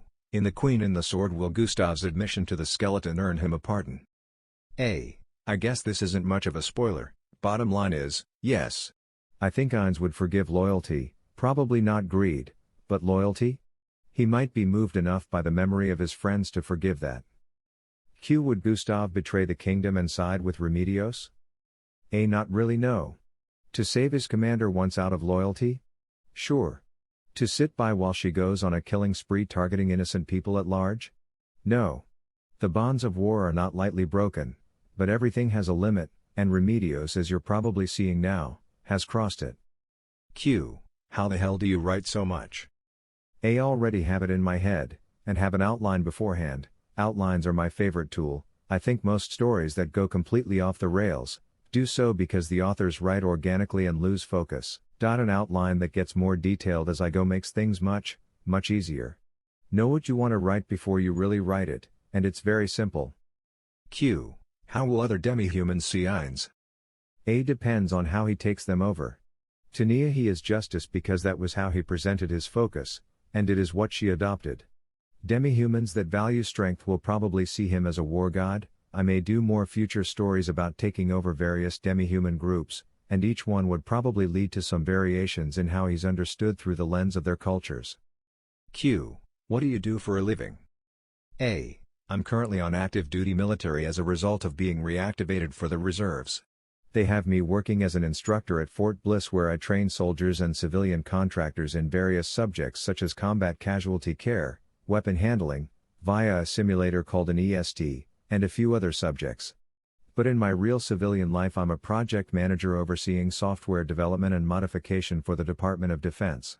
I'm also a writer. I have a few books under my belt for unrelated and mostly non-fiction subjects, such as a short text on evolutionary theory, and run a non-profit charity in my spare time. I like to stay busy. Author's note: okay, well, I hope I got everybody's questions from all the current stories and PMs that I've gotten along the way. If I missed yours, I sincerely apologize. Send it to me again and I'll update this accordingly. But I think I've gotten every question from every story, and I hope I've answered them clearly. Chapter 30. Growing the Vine. Written by AtheistBasementDragon. The next 2 days were spent just establishing communications. While the elven slaves could not move freely, the humans of Black Justice could, and the Neia's hotel room became ground zero for planning. Ileana became their go-to since she was assigned to service the humans, so no amount of coming or going by her was treated suspiciously, as long as she either carried something in or out. The Elven communication network is good enough that we know a lot before the general populace does. We know who trades with whom, we know who is sleeping with whom, and above all we know what laws will passed or repealed before anyone else outside the central building. However, the problem is conveying that information. We've never had a centralized coordinator because we had no place to do that. Ileana said. You do now. Neia answered. You'll be working out of here, sorting information for distribution. Your network grows like vines, and we need it to stretch everywhere for this to have a chance. Entwining everything until we find the opportunity to strangle this system. Ileana frowned. I'm happy to do that, but I'm only one person, I need 2 or even 3 others. She said. I have 90 men and women with me, soon to rise back up to 100, each of whom has an elf female serving their room. You can have as large a staff as you need. I am just guessing here, but I expect it isn't uncommon for a superior to force a subordinate in the same hotel to give up his entertainment. She covered her mouth and suppressed the urge to retch, for the senior's own enjoyment. Ileana nodded. You're correct, it is not uncommon at all. Her eyes welled up, but she fiercely wiped away the tears before they fell, as if to banish whatever she remembered. She then pressed on to say, that will make this easier. We are your vines then. What else can you tell us? Skana asked. Nobody pays much mind to us. The 3 women looked at her quizzically. Ileana breathed deeply. You're thinking of me as a person, but legally I am an object. That chair you're sitting on, when you are not sitting on it, do you take any notice of it? No, you notice it only when you want to use it. It's the same for me. They see me when they want to hurt me, train me, or use me for something, then they forget I exist. Strictly speaking, I am simply a tool that works, according to the law. She said, sounding pragmatic and matter-of-fact, but beneath it lay a voice filled with heartbreak and bitterness. CZ looked at the other 3 women. Why? She asked. Why what? Ileana asked in confusion. Why do that? In Nazarick, and in the Sorcerer Kingdom, all serve the king, but all who serve are together. Why do you need to do that to each other? She asked. I guess, Neia scratched her head trying to think of a way to explain this to a demon maid. We don't, not really. Skana said. Some do it because they can, but when someone who wants to be served doesn't deserve to be and doesn't have the personal power to make others serve him, well, he will often try to create institutions and laws that will force others down, even though they're no worse than he is in reality. Ileana isn't less than I am. She was born an elf, and I a human, we are closely matched, so enslaving all her kind I could never do, but if I am part of the side who wins a war or captures her while she's weak, my laws and people can break her for me, so that I can get what I don't deserve and she would never give, herself. Skana's explanation was short, but damning of the city. Sizi at least, seemed to accept it. Well said, Skana. Neia replied. Ileana continued, her voice carrying a hard edge, their neglect of us becomes our ally, when we're not in use, we're locked alone, they do keep guards, but we're thoroughly put through our paces in a terrifying process that turns us into perfect slaves. They create small incentives to keep us divided and easy to rule, for females like me, this place. She stood and spun herself around until coming back to where she was, encompassing the whole of the Golden Roan with her motion. This living nightmare of being used like an object is a virtual paradise compared to others. The clients who come here are wealthy, which doesn't make them kinder, but because I'm expensive stock, I cost a lot to replace, so the men and women who come here are not likely to kill me or mark me permanently in such a way that an expensive healing will be required before I can return to work. The low-cost brothels are worse, the females there are cheap and easily disposable. She said with a shudder, and Neia remembered the conversation regarding the cost of skilled versus unskilled labor. I've been extensively trained in how to please someone, that takes time, but the low-cost brothels buy us in bulk, but just as bad as that are the breeding pens, used to offset purchase costs by raising homegrown stock. They buy male elves, then they beat them, and the ones that break first are used on females to create children that can be sold. Ileana paused as Neia and Skana got up, went to a chamber pot, and vomited in it one right after the other. While the males who held out longer are gelded and sold as labor in mines, on boats, or on farms, or do work in the city. But the worst out of all of these things are the pits. She said, her voice taking on a haunted tone and her eyes growing wide with terror. What are those? Sizi asked. The pits are what they call torturetainment, where slaves who are used up and no good for their current work, are tortured to death for the entertainment of the crowd. It's horrific enough that even some of the citizens of this city consider it to be abhorrent, but a wealthy enough part of the population revel in it. I went once, a nobleman wanted to have a beautiful servant on hand to do things for him while he watched. I saw things before he had me do things. They were terrible enough that it was the only time I was glad to be doing what I was doing, so that I didn't have to see, but I heard everything. Ileana began to shake violently, she hugged her own body as tightly as she shut her eyes, but even that could not keep the tears from seeping out. Hey, Neia said and got up. She went and touched the elf woman's shoulders and knelt in front of her, so that she was looking up at the quivering figure. Look at me, she said softly, and Ileana vomited over the front of Neia. Then she opened her eyes wide with absolute horror, and terror like Neia had not seen since Yaldabaoth's invasion as she looked at the vomit-covered human. Ileana started babbling apologies. I'm sorry mistress, please let me do anything to clean it up, just don't hurt me.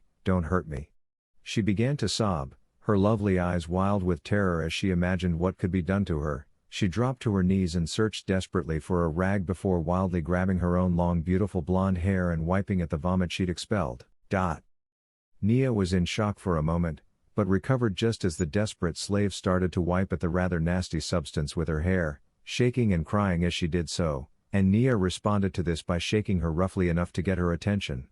Ileana, look at me. She snapped in a fierce, commanding voice that she was sure elves were conditioned to listen to. Ileana froze and met her eyes. It's okay. Neia said. It's all right, I don't blame you, nobody blames you, you didn't do anything wrong, all right? You're not there anymore, and you're not going to be punished, do you understand? You're not going to the pits, the pens, or anywhere else. I'm Neia Baraja, and I protect the weak, I do not abuse them. It might be a bit nasty, but it'll clean up just fine. She gave the traumatized elf a weak smile. Skana, could you fetch me a towel? it really is rather unpleasant. Of course, there are not many bodily expulsions that are not. Skana said dryly, and went and grabbed one for both Neia and Ileana. I promise you, on my life and on my faith, nobody will ever do that to you, and you'll never see it or hear it again. Neia said as she began to wipe herself clean, and handed a towel to Ileana to do the same. The elf woman gradually ceased her shaking and came to her senses, the momentary flashback to her terror passing away. It took several minutes for her to collect herself. I think Lord Ainz would hate this place. CZ said curtly. Now, focus Ileana, we need to know everything we can, okay? Neia said to her. The elf woman nodded mutely. Now, you said you're neglected, what kind of conditions are you neglected in? Are you chained up, isolated, able to move around? Neia asked as she tossed the towel to one side.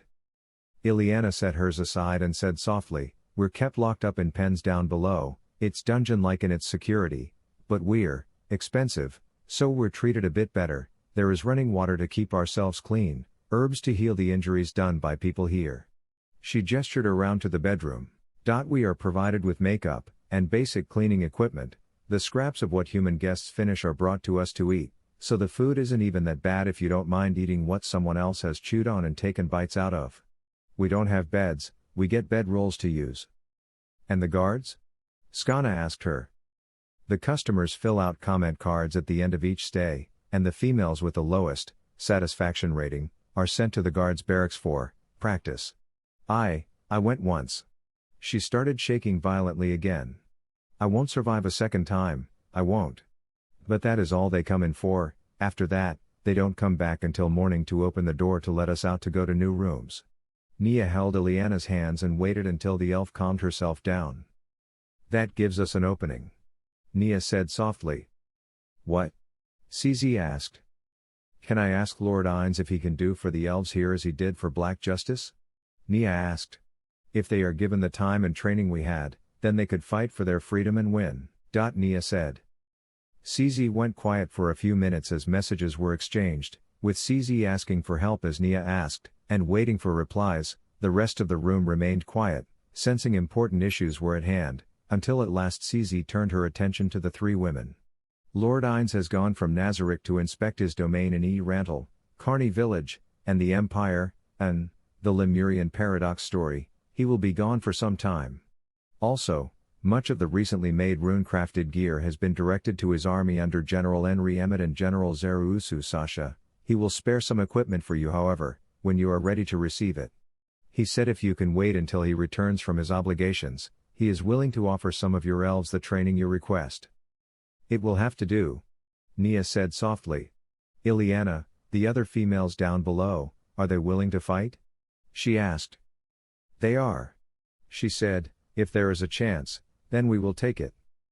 And how far do these vines spread? Can we get training to anyone outside of the Golden Roan? Skana asked. Ileana thought about it for a time, tapping her fingers and pondering the question. There is a way. She said, it isn't the best, slaves see each other often, but interactions are brief and we live apart. However, the public service slaves are the link that binds all within the city. They clean up the disciplined places, they work the streets, they collect the garbage, they pass through the great estates to deliver messages. If it happens in this city, somewhere there is a public service slave that takes part in some way. Neia and Skana shared a look. This is not going to be easy. Neia said. No. Skana agreed. This won't be like the villages, the demi-humans, or Prart, or even Yanyana. Tynamok is purchasing some as well. We can train them reliably at least. We'll just have to establish a camp somewhere secure, somewhere we can train safely. Neia said, the rest, we can provide them with one new instruction per day and allow them to spread the knowledge of that one single maneuver, and practice it only in isolation each night. We only have 3 weeks. Skana said. Can we delay departure any? Probably not. Or if so, not by much. This isn't going to work at all. Not the way I want to do it, not like Prart. She said. Why not do the opposite? CZ asked simply. What? Neia said. Just get out. CZ answered in her usual neutral tone, that to the now familiar Neia and Skana was recognizable as at least a little condescending, as if she was stating the obvious. Neia and Skana shared a look, while Ileana for a moment looked as if she was going to start sobbing, thinking that CZ had suggested they abandon the elves, and both Neia and Skana were considering it. "She's got a point," Neia said. "We don't have to take the city, just get out of it. There are forests, boats, hill country. We need to treat this as a prison break rather than a conquest. Victory and freedom are in survival and escape. If we get over the border and into the northern kingdom, all we have to do is make it to Prard, and we can migrate to the Abelian Hills from there. Once in the Sorcerer King's territory, his forces would be able to escort us the rest of the way into the interior of his kingdom, far beyond the reach of the southern Holy Kingdom." Skana had a broad smile on her face. "CZ, you're a genius. You're observant," CZ said in a neutral tone that carried only the faintest hint of satisfied pride to her familiar friends. "You will be the first," Neia said to Ileana, and she stood up, went, and took out her sword. She tossed the sheath to the elf girl, who caught it with wide-eyed surprise. "You're going to teach the other females what I teach you. If asked why you're going there while we're still in attendance, say we ordered you to go there as I wanted some alone time with my friends and you are to join us in the morning." Ileana nodded numbly. "Swing at me," Neia said. And Ileana drew back the sheath and swung it wildly at Nia's side. Neia stepped into the swing, bringing her inside beyond the edge, grabbed Ileana's wrist, twisted it to force her to drop the sword in pain, then lifted up her arm and forced her down. As she did so, she drew a knife and pressed it to the elf girl's throat. For a moment, Ileana started shaking again, fearing just in that instant that it had all been some cruel trick and she was going to die, a used-up, scarcely clad slave bleeding out on a beautiful rug, only mourned for what she cost to replace. It was a hateful thought, one that didn't fade until Neia released her and stepped back. "Again, this time we will go slowly, calm yourself, breath slowly, keep control, and I will show you what I did in steps, then we will switch and you will try it on me." The next few hours left Ileana sweaty and bruised, which to the free and enslaved employees of the hotel, not to mention the patrons, meant she looked entirely normal for a living toy when she eventually left. The brutality of her position created for her the camouflage needed to help her overthrow it. It was an irony not lost on the girl as she went unopposed to the pens down below the hotel where the other female elves who were not in use spent their hours. She conveyed everything she was told, and using a broom as a sword and a hairbrush as a dagger, she began to train the other women, the collective being instructed to teach the first slave to enter, which was also able to leave. In this way, a slow resistance began to form. The next few days were spent learning new combat methods in the style of Black Justice, while Neia instructed Ileana. Skana went to the warehoused slaves being acquired by Tynamok, and trained them as a group. Tynamok paid no mind, checking in only periodically, while other members of Black Justice under orders from Neia began to train their purchases and room girls in the same way Neia trained Ileana. It was in the middle of this training one day that Neia received a message that shocked her to her core. So much so that instead of blocking the blow, she took it straight to the gut. Ileana's hand jumped to her mouth in surprise. "I'm sorry. I'm so sorry. I thought..." she began as Neia doubled over and raised her hand to stop her apologies. "It's all right, you're supposed to try to hit me, it's my fault for not responding properly, it's just I've been interrupted, wait just a moment." She straightened and Ileana set down the sheath and sat at the table. Neia quietly felt a sense of approval. The elf now sat more comfortably on the furniture again, and a small glimmer of self-respect had begun to show in her eyes as she grew in skill, however slightly it might be. "You have got to be kidding me," Neia said. "You're telling me that Blue Rose is asking for my help? The same adventurers that let my kingdom be burned up by a demon emperor are asking me to help them? Why should I do that?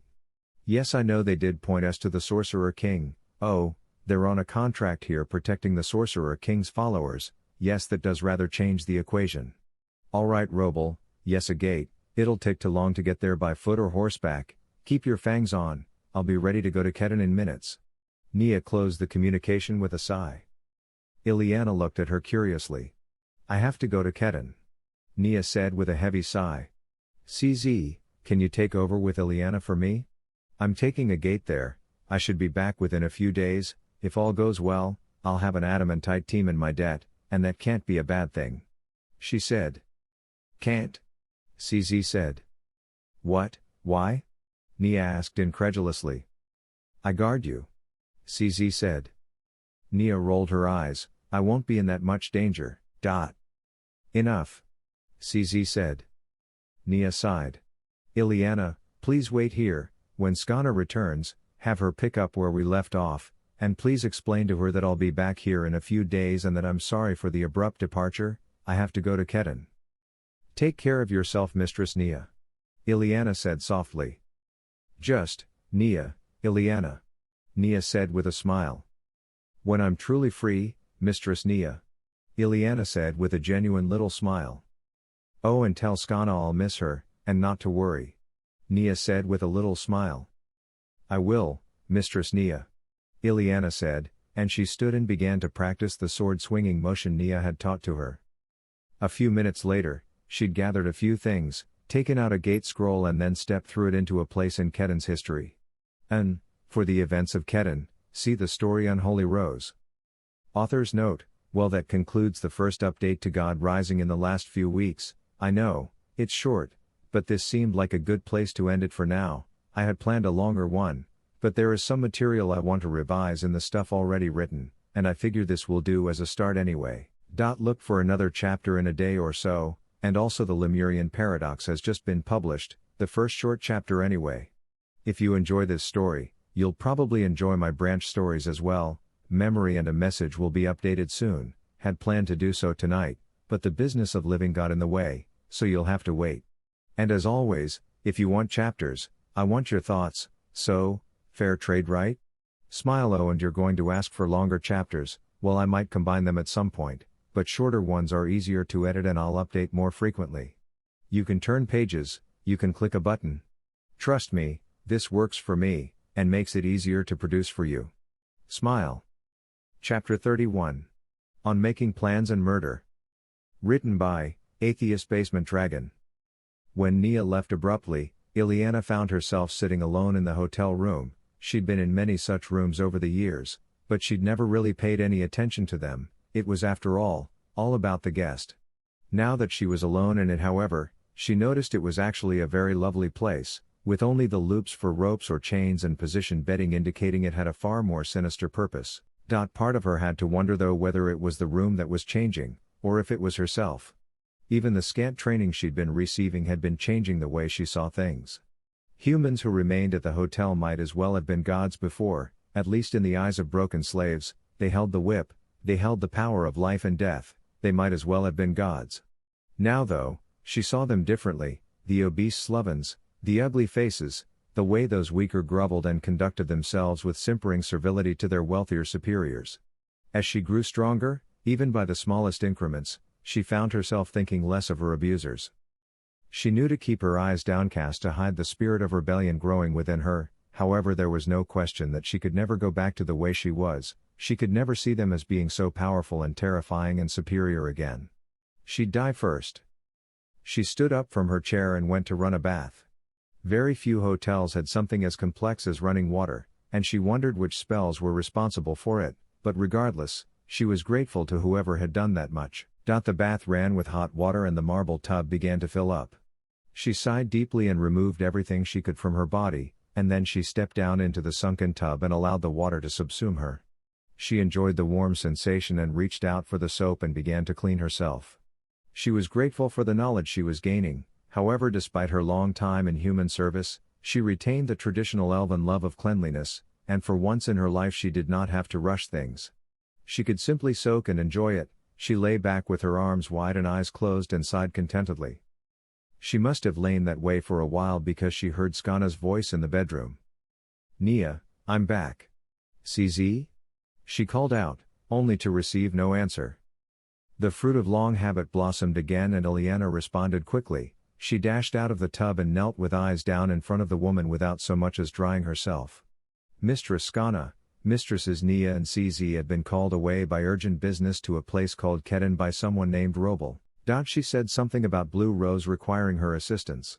She left her apologies about leaving without saying anything, but it was important and she would be back in several days. Skana blushed a beet red and turned around. Thank you, Ileana, but, you can put something on, you know. Ileana remembered who she was dealing with, and her hatred for the breaker and her trainers fired up inside her. Mistress Skana, thank you. She said and went to take up a towel and dry herself off. You didn't have to do that for me. Ileana said, commenting on Skana's having turned around. I did. She replied. Why? Ileana asked. Your body is yours alone. I don't have the right to take it, touch it, or have it exposed to me without your say-so. You have a right to whatever degree of modesty you want for yourself with whoever you want it with. Skana replied, quoting from one of Neia's many speeches on justice. Ileana was quiet for a while, but Skana kept her back turned as she could hear the rustle of the towel and the slight jingle of collar and chains that had to have haunted her daily for years. At last she heard the towel being put away and the clothing, such as it was, being restored. I'm dressed. Ileana said softly. Thank you. She added, in a gentle voice. Skana turned around. All right, now first, thank you for telling me about Neia's departure. CZ, I have no doubt, insisted on going along for security, but that doesn't mean we're going to slow down. Her voice carried her enthusiasm she felt, and she went and took up the improvised weapons and threw one of them to Ileana. I've already spoken with all the other members, they're buying 2 or 3 elves each, easy enough in these massive rooms, while Tynamok is keeping more at the warehouse. Our members are training your fellows in their rooms, and when we're done, I'm going to go out and pick up 2 or 3 myself. We'll need every edge we can get. But for now, it's just you and I, but don't worry, I'm better with a sword than Neia. She said, and took up her position. While Neia was gone, Tynamok did very good business. The ability of his merchants to hawk their wares not only announced their existence, but it announced that these were merchants that had the favor of the ruling elite. Anyone with any sense did not sub the most senior of the city's citizens, so the coin flowed into the Tynamok's hands.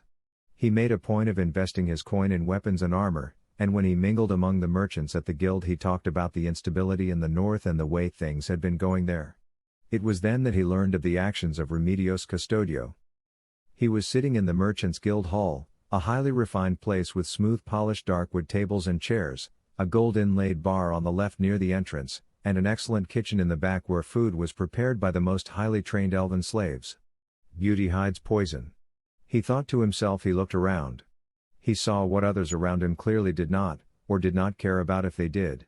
The bare-chested elves moved silently between tables as they took orders, and as a willowy female approached his table nearly indifferent to her own almost total nudity, she wore a carefully neutral mask. It was the face of a slave fearing to excite any emotional response in their oppressor. Her neutral face, however, cracked a bit as she looked at Tynamok long and hard, as if trying to work something out. The merchant seated next to him slapped him on the shoulder and said, "So business is good, isn't it, Tynamok?"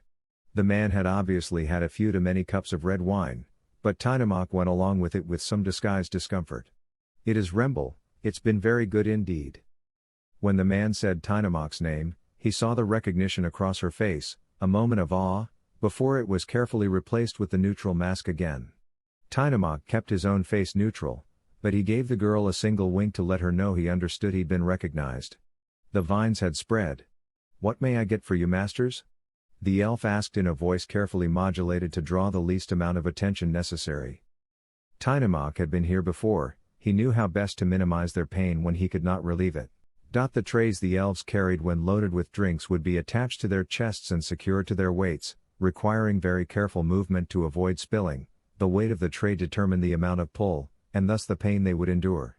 Tynamok, however, noticed that some drinks came in much smaller quantities than others, and were far more potent, thus putting others at the table out of commission earlier. With nothing else to be said or done, he ordered 4 shots of the strongest and most expensive hard liquors. He covered up any perception of kindness to the much relieved female when she learned what she would be carrying, by saying, "That is how good business is, I get only the best, and I get it for all." He glanced at his fellow merchants, but then finished his look at the face of the elf, letting her know that his words were more for her than they were for him. "So," Remble asked, "do your heavy purchases of arms and equipment have anything to do with Remedios Custodio?" Tynamok blinked. "What? You haven't heard?" Remble asked, his eyes burning with enthusiasm. "She's gone completely renegade against Caspond over his ties to the Sorcerer King and to Black Justice." Remble said. "Yes, I've heard something about this, I've seen the results of her handiwork. He said neutrally. Remble leaned in. Tynamok could smell the wine on him as his rough face grew closer. Listen, I know you're making use of Neia Baraja because the crown ordered you to, but at your first chance, you need to dump her. Remedios is here in the south now. She's been gathering an army, and it's growing every day. I've been providing her with some support along the way, but what with all the disruption, she's taken more direct action. I met with her shortly after she began building up a sizable force, and she sent around 5,000 men to Kedon to execute the heretics there. I've known you for years, and I'd rather not see you get dragged down by being tied to the losing side. Remble said, his voice going from energetic to cautious and concerned as he explained what was happening in the south. She's still a fair ways from here though, isn't she? Tynamok asked. Sort of, but my caravans have been taking her people all over the south for a fair bit now. They train, they ride, they hunt for heresy, they live only to work the will of the gods. It is truly inspiring, he said, his voice filling with an awe that sickened Tynamok. Yes, inspiring. I had no idea she'd gone so far. Tynamok said. So then the armor and weapons and so on? Remble asked.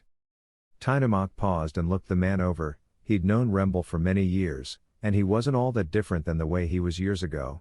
They had been casual friends until Tynamok met him here in this very city, and saw firsthand how he treated the elves. It killed what respect he had for the man. However, as a fellow merchant acting in accordance with the law, there was nothing to be done about it except keep quiet and remember. A large and powerfully built man, Tynamok had often wondered why he never went into the military instead. Whatever his reason, however, this fitness and what he had observed of Remble's routine told him that a simple lie would not do. The prices for arms and armor will soar soon enough. Tynamok replied, and he gestured for Remble to lean in closer, and Tynamok moved in as well, and he whispered, there is no way the current king will last much longer. Either the north will kill him, or the south will, or the Sorcerer King will, or the slain theocracy will. When that happens, supporters of the only true divinity in this world will need arms and armor to defend the true cause. It will be just, and it will be profitable, which is very good accounting from where I sit. Tynamok finished his statement with a predatory smile, one matched by the unwary prey who had no idea who he truly referred to. Tynamok got what he went there for. Rumors abounded in the guild hall, and he had a great deal of information to share with Neia when she returned. When he eventually left, he made his way over to the warehouse district and rode his horse through the winding streets until he made it deep into the center. Activity was very low here, except for people dropping off or picking up goods, or patrolling to minimize theft. There was no reason to be there. The cobbled stones clipped and clopped under the hooves of his horse and echoed off the walls. Because crime was relatively low, even foot patrols were few, and they themselves were more for show than to prevent anything specific. When this was combined with the evening hour in which Tynamok moved, he counted on and got a very quiet, uninterrupted ride until he found the set of warehouses he had chosen to rent. He knocked 3 times to alert those inside that it was safe, and then he walked in. The lights went on and the elves looked to see who it was. He surveyed the rows of elves. They included only men and women, no children. At first this had caused some suspicion, along with the insane promise that he'd made that he'd see them free, but gradually he had explained what was happening. Neia's name had lent him ample credibility, and he made use of that to explain the intended escape that he and Skana had worked out. Further doubts were erased when he showed them the weapons and armor they'd be using, and if any remained after that, the introduction of a Black Justice instructor crushed those doubts for good measure. Given opportunity for revenge and escape, they took to their training with zeal. The only real drawback was the need for silence, and grunts and cries that were poorly timed could give them all away. To that end, Tynamok suggested a simple and elegant solution. Gags? They bound gags around their mouths to keep them from crying out with more than a whimper. Now here he stood in front of 200 silent and gagged elves. There may need to be an adjustment to the intended plan, Tynamok said. After speaking with the other merchants, it seems that due to the reports about heretic activity in the north, the city is going to be increasing its gate monitoring. We need another way out. One of the elves removed his gag and asked, could we tunnel? Tynamok shook his head. No, we could, probably, but disposing of the dirt would be difficult and we could never make a tunnel big enough to get everybody out. Could we break down the wall? The elf asked. Has anyone succeeded at doing that here? Tynamok asked. The The elf furrowed his brow thoughtfully, then shook his head slowly. What about going over the wall? He asked. How? Tynamok asked. Find out how high the walls are, then give us the building materials, we'll make ladders of a suitable size, and then we can use ropes to go down the other side. We'll go down the other side and meet up to escape. Nobody will be looking for that, and we only have a few guards to be wary of, plus we can escape from multiple different positions all at once. The elf said in a voice that was hopeful and enthusiastic. Tynamok stroked his chin thoughtfully. That might work. He said. All right, I'll acquire some lumber, and have some construction materials brought to you. Tonight I'll go up the wall with a string and a rock and work out how high it is, and tomorrow night you can build between training sessions. The elf began to smile, but Tynamok raised a cautious finger.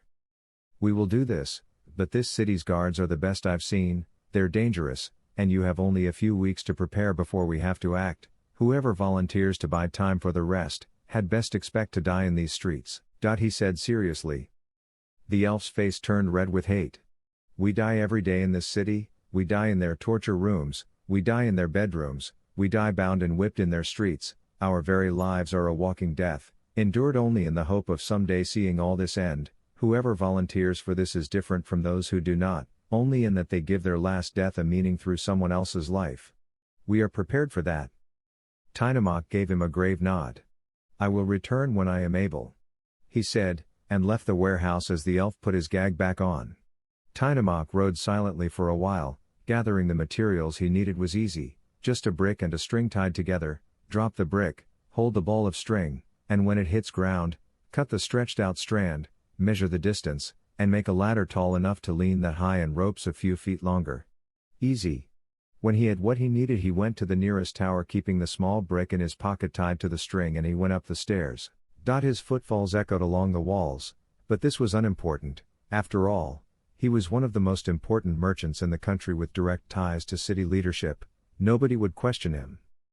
He ascended the wall and left the dancing shadows disappear behind him, and he quietly removed the brick and dropped it over the side, holding the ball of string in his pocket. In this much darkness, the act wouldn't even be noticed. He, however, was. A guard saw him standing there looking out over the crenellations and decided to approach him. He held a torch up and saw the rich robes of a powerful merchant, and he slowed his pace considerably. Tynamok got a good look at the man. He was young, perhaps early 20s, beardless, but hard-faced despite that. His armor was a mix of mineral links, and he wore a long sword at his side and carried a spear in his free hand. As the guard came closer, he relaxed more and more, perhaps realizing just how significant Tynamok had to be if he was dressed that way. Tynamok played his hand calmly and waved to the guard. Beautiful view, isn't it? The guard shrugged. I thought so when I first saw it, but now, well, it's gotten old. That all you're here for, just the view? Yes, I've been to this city many times, but never taken the time to do this. It's just that tonight I couldn't sleep, so I thought it a good time to fulfill a long-intended desire. He replied with a smile that was as warm as it was phony. The guard shrugged again and stood next to Tynamok. Well, have a pleasant evening then. We normally don't allow people up here for non-official reasons, but I suppose everybody should see this at least once. I hope you rest easy after you've had your fill of the view. The young man was polite. Tynamok approved of his good manners and wished him well, and the guard began to walk past him. Unfortunately, he walked behind Tynamok and tripped over the string that hung out of his pocket all the way down to the brick at the base of the wall. The man fell face forward with a loud clattering of metal, prompting Tynamok to almost fall off the wall himself as the string was pulled. Shit! Shit! Shit! Shit! Shit! Shit! Shit! Tynamok said as he righted himself. The guard had gotten to all fours and grasped his head with surprise, looking for the reason he'd fallen. He rose to one knee looking around, before his torch allowed him to get a glimpse of the string that was still vibrating from the force of his tripping over it. He followed the strand and realized the wall was being measured, and he realized the implications of doing that alone at night. What he began to say, only for a desperate Tynamok to leap on top of him, draw his dagger and stab the guard in the throat. The young man clutched at his injury as blood spewed out, and Tynamok was grateful that he had chosen to wear chiefly red and black that day, as the blood blended in just fine. That did not stop Tynamok from continuing to swear as he struggled with the flailing guard. a tumble of flying limbs and kicking legs, until he could get hold of the man as he bled out, and with a grunt, heave him over the wall into the water below, allowing the armor to carry him under. Tynamok picked up the spear and threw it over the wall as well, and then he looked down at the stone and himself. The blood on the stone was copious. Someone would realize a murder had been done here. The blood on himself was a minimal problem, at least at night, but this was a fresh wrinkle in the plan, as the death of a guard was very rare, and someone was bound to be suspicious. He wiped his face clean of any blood stains and did the same for his neck and hands, then cut the string and completed the measurements as planned. After that he rushed back down, removed the evidence of measurement, and hurried back to his room as quickly as he could, slipping in without drawing the notice of the front desk and going to his room shaking from the rush of the near exposure and hoping the ripple effect of the dead man would not be too great. Author's note: well, this was a fairly minor chapter as things went, really more information based and in developing the progress of things as they get their plans together. I don't want to spend a superabundance of time in this city, however this is their most dangerous opponent so far, so thorough evaluation and preparation is necessary, and I'd be a poor author to neglect that. So all in all, I hope you found it worth your time and that you look forward to tomorrow's iteration. Smile. Chapter 32. Fracture Points. Written by AtheistBasementDragon. Tynamok was not a man used to fucking up, he was also not used to killing, and he was definitely not used to plotting mass escapes. He drew a bath and cleaned himself up even more thoroughly.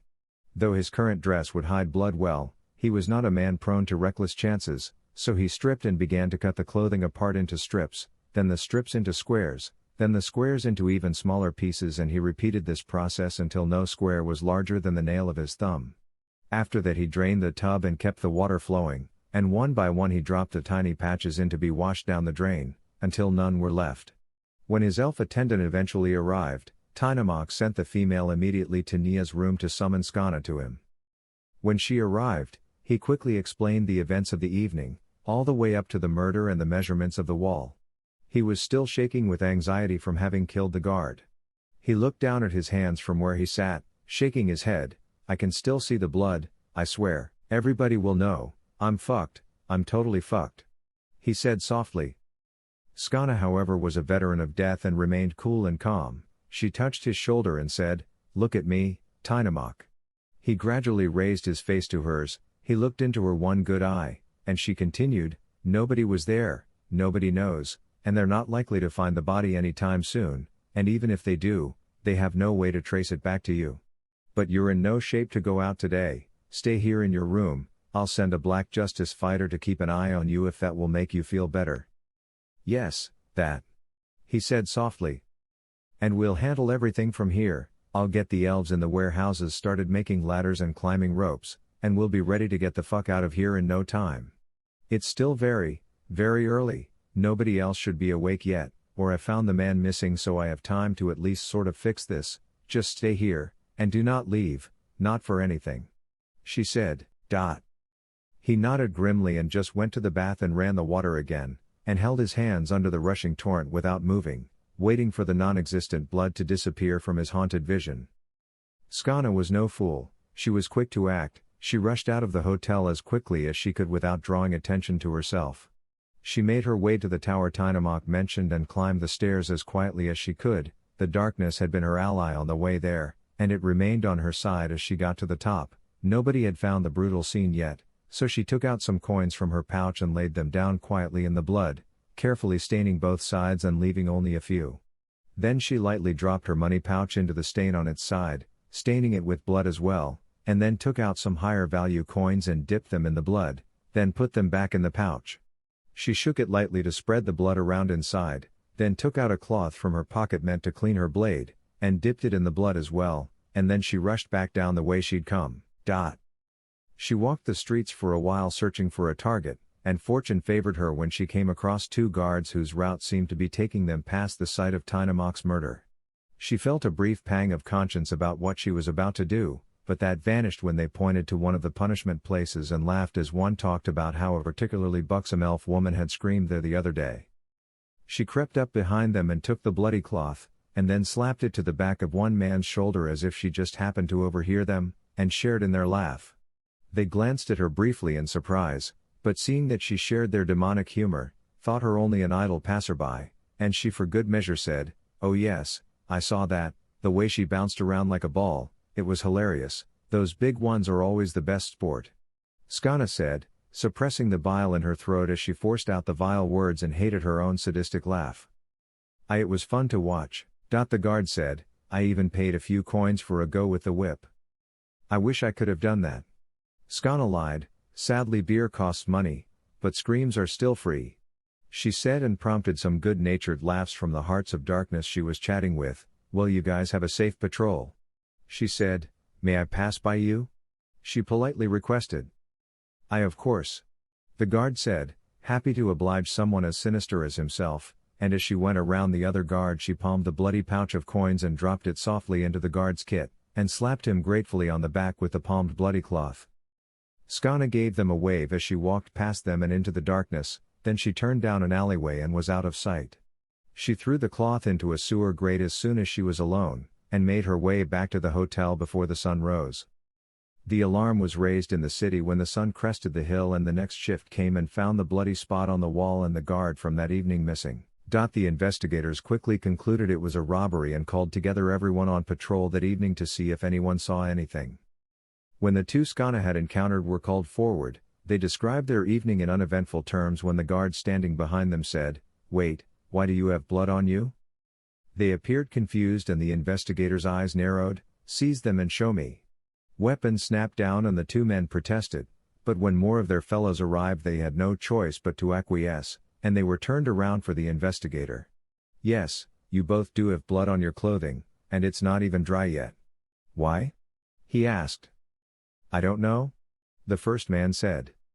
"Neither do I. We didn't do anything. We didn't see anything," the second one said.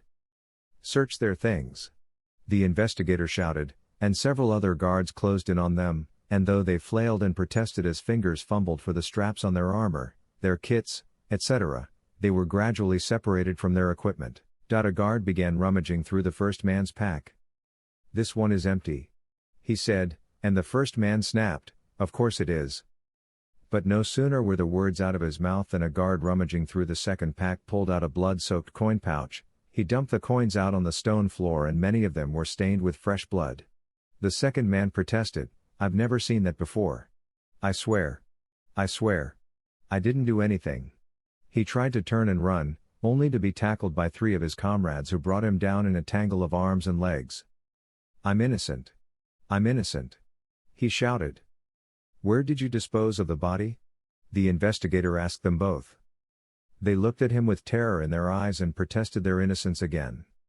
"Do not insult me by denying what you've done. It's painfully obvious. You went to the tower, killed him for his coin, took it, and planned on dividing it up after your shift when nobody would notice.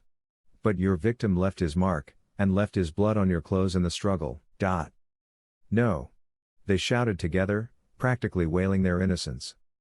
"Take them away, have them crucified for murder," the investigator snapped. They struggled and pulled and tried to escape, but with so many other guards present, there was not a chance of escape, and they were dragged away screaming. Word spread rapidly through the city of the greedy murderous guards, and many turned out at the square where they were still screaming their innocence. They didn't stop screaming their innocence as they were stripped, nor as they were strapped to the cross. Indeed, they only stopped screaming their innocence when the screams turned to unintelligible screams of pain, and they only intensified as their arms and feet had iron spikes driven through them, and that did not change until they had screamed enough that their vocal cords allowed them to scream no more. Skana stood and watched with the crowd as authorized vendors held up whips and people got in line for a chance to whip the murderers. As their screams redoubled at the first lash of the whip, Skana let a dark grin grace her face. Nameless female elf, wherever you are, I hope you rest in peace, knowing that at least some of your abusers suffer what they did to you. She whispered and moved away, leaving the two unfortunate wretches to their fate. It was cold comfort, but Tinemok's fuck-up was at least fixed for now, unless or until they fished the body out of the water and found that the poor fool still had his coin pouch on him. When she made her way back to the hotel, she stopped off and informed the elves in the warehouses of what was needed in terms of ladders and ropes, and she ordered some of her people to go and acquire the necessary materials for them to work during the day in order to make what was needed for the escape. When she returned to Tynamok's room hours and hours later, he was still staring at his hands while a black justice fighter sat at the table. "It's done," Skana said with a sigh of relief as she closed the door. "What?" Tynamok asked. "I said it's done," she replied. "I bloodied a few coins, transferred some blood to a few guards, put a bloody pouch with blood-stained coins into one of their kits, and it looked like they'd killed their colleague for money. When the investigator saw the blood on them and found the coins and pouch, he must not have waited long. They're now hung up on crosses and being whipped to death," Skana said. Tynamok withdrew his hands from the water and turned it off. "So, that was quick," he said. "Not ideal maybe, but good enough. Nobody will be looking for you anyway," she said. "I'd like to get to the body and take his coin pouch off of him just to be safe, but if they bother to even look for him, well, maybe they won't find his pouch, or maybe the person who finds it will just keep it, or maybe they'll figure he had two. It's very unlikely that they'll realize, or admit, that they put two innocent, sort of, guards to death," Skana said with a shrug of her shoulders. It was then that Ileana entered after a brief knock. "Mistress Skana, I am ready to train again," she said. Skana sighed. She didn't much care for the term mistress but Ileana had promised to stop using it when she was free, so, what could she do? She shrugged it off and they took position.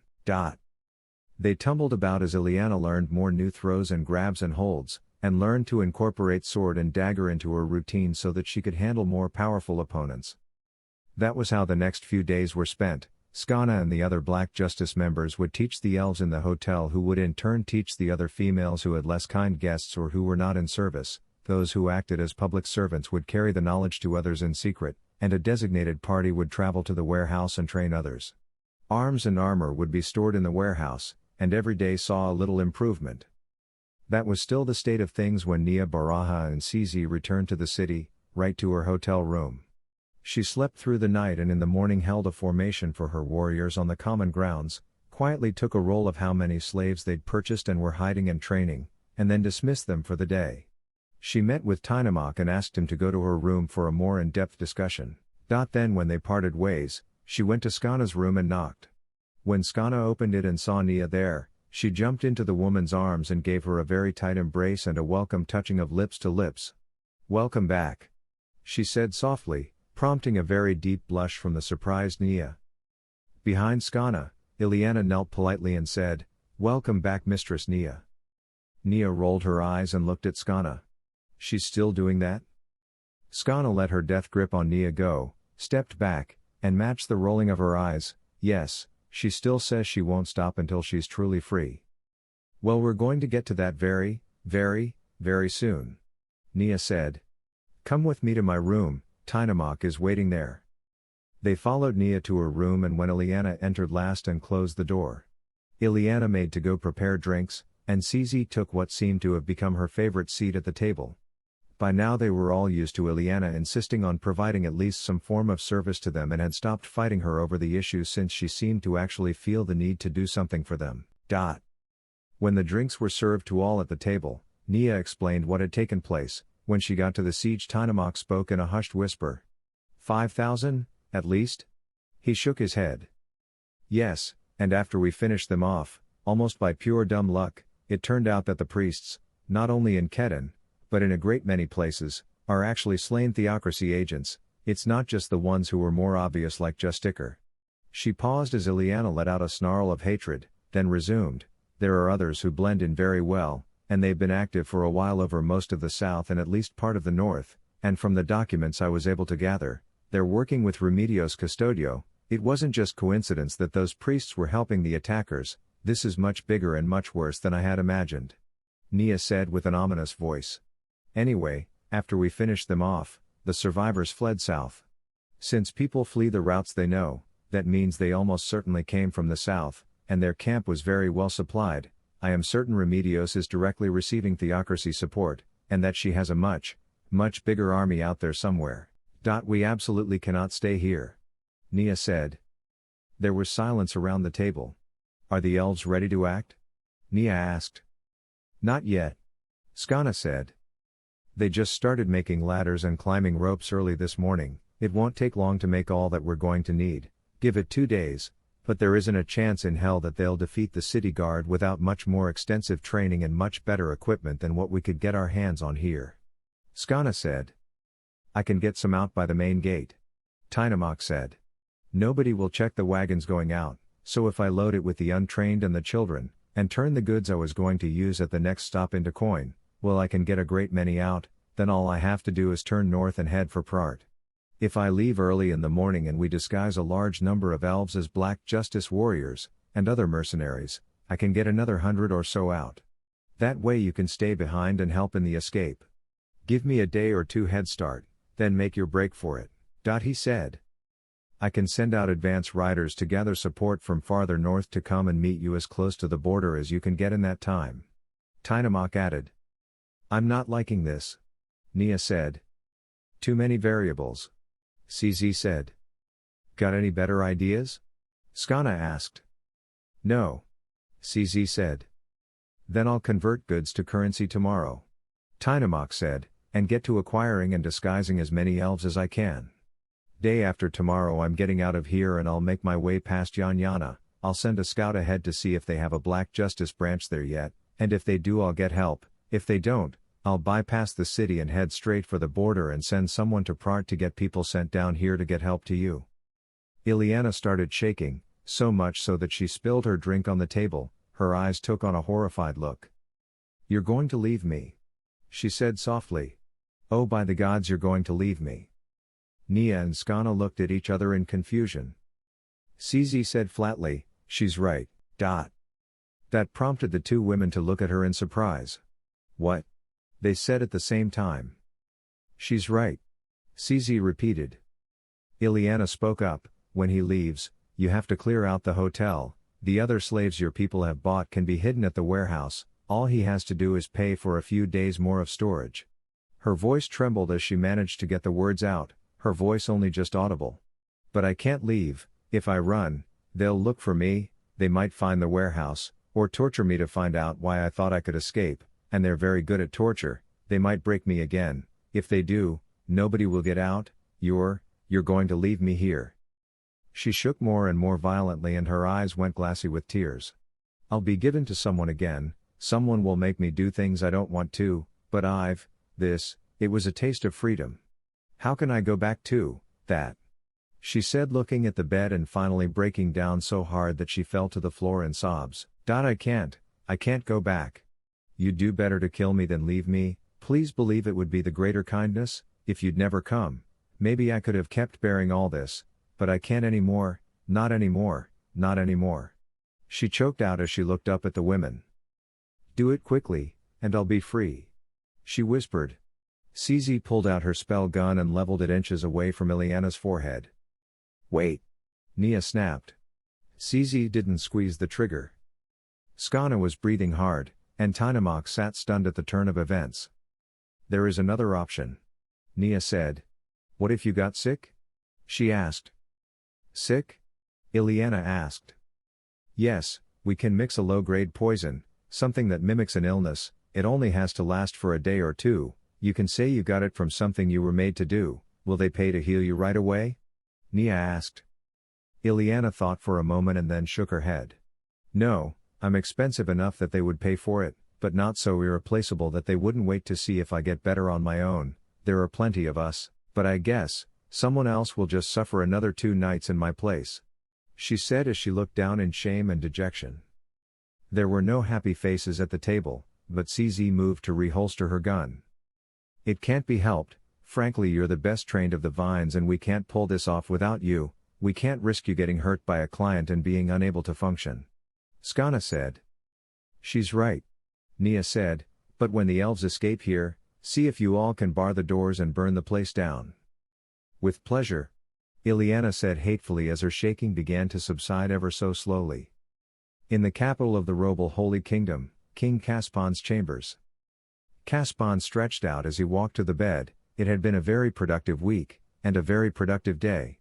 The black book by his bed was a marvelous thing, and the Doppel Caspon had been duly impressed with the work of Neia Baraja. She had almost perfectly encapsulated what the Sorcerer King wished for the world at large, at least as far as a mere doppelganger could understand the will of a supreme being. He almost wished it didn't have to come to this. He'd have been overjoyed to drive the kingdom headlong into the religion of the Sorcerer King, but it was what it was, and the matchless planning of his masters was finally coming due. He listened carefully. They were already climbing the tower. He could hear the clink, chink, clink, chink of climbing spikes striking into the gaps in stone as the assassins hauled their way up. The guards below were definitely dead. He'd heard them die a few minutes ago, and now it was his turn to play his part, just as the assassins themselves unknowingly played their own role to perfection. He pretended to read the book while his peripheral vision caught the sight of a gloved hand reaching over the window's ledge. He pretended to pay no mind until the figure was already inside, then he said, "What the?" and let his eyes go wide with shock as he jumped out of bed. A second, third, and fourth man were quick to follow the first. They wore black cloaks and black masks and carried short daggers and short swords. "Time to die, Your Highness," the lead assassin said menacingly. Doppelkaspon looked to the door as if to call for help, but a brief use of a swift martial art put one of the assassins between the king and the door. "Tut tut, no getting out of this, One Highness," the man said politely. The doppelganger pretended to relax. "No, I suppose not." He sighed and shook his head. "Can I ask for 3 small favors first?" he said. This was new. The assassins looked intrigued and the leader nodded politely, and even bowed. "Please feel free," he said. "The first request, I ask that you give me your names and faces so I may carry those to the afterlife," he said. The leader shrugged and lowered his mask. At his act, the other 3 did as well. "Garten," he said. "Ginta," said another. "Inaba," said the third. "Kaler," said the fourth. "Thank you," the doppelganger said. "My second request is that you spare my face when you kill me, so that I make a respectable-looking corpse." The one called Garten nodded politely. "Accept your death with grace, and your face will be left unmarked." "Thank you," the doppelganger said. "My fourth request is the name of the one who is behind this." "Count Hander," Garten answered flatly. "My final request is that my death be as painless as you can make it," the doppelganger said. At that Garten shook his head. "That I cannot give to you." He requested that your death be exceedingly painful, as much so as we could make it in the time we have. Doppelkaspon shook his head sadly. "Then I truly feel pity for what you will be made to endure because of this." Garten shrugged. "It isn't us you should be worrying about," he answered. "Your loss." King Caspond responded, "Please permit me some feeble resistance before my suffering begins," he said politely. It was the most bizarre sentence Garten had ever heard. It was enough to shake him up and rethink everything, but a contract was a contract, and the king charged swinging a wild fist, only to lose his hand for his trouble and fall to the floor. Before he could scream, Garten was on him and gagged him with a cloth. The king writhed on the floor holding his wrist, and the rest of the assassins fell to work on him. Over the next 4 hours he was cut, stabbed, poked, lost fingers, toes, Achilles tendon, tongue, and every appendage. They made it as painful as possible for as long as possible, though they left his face alone, before finally slashing his throat and watching his mutilated corpse bleed out on the carpet.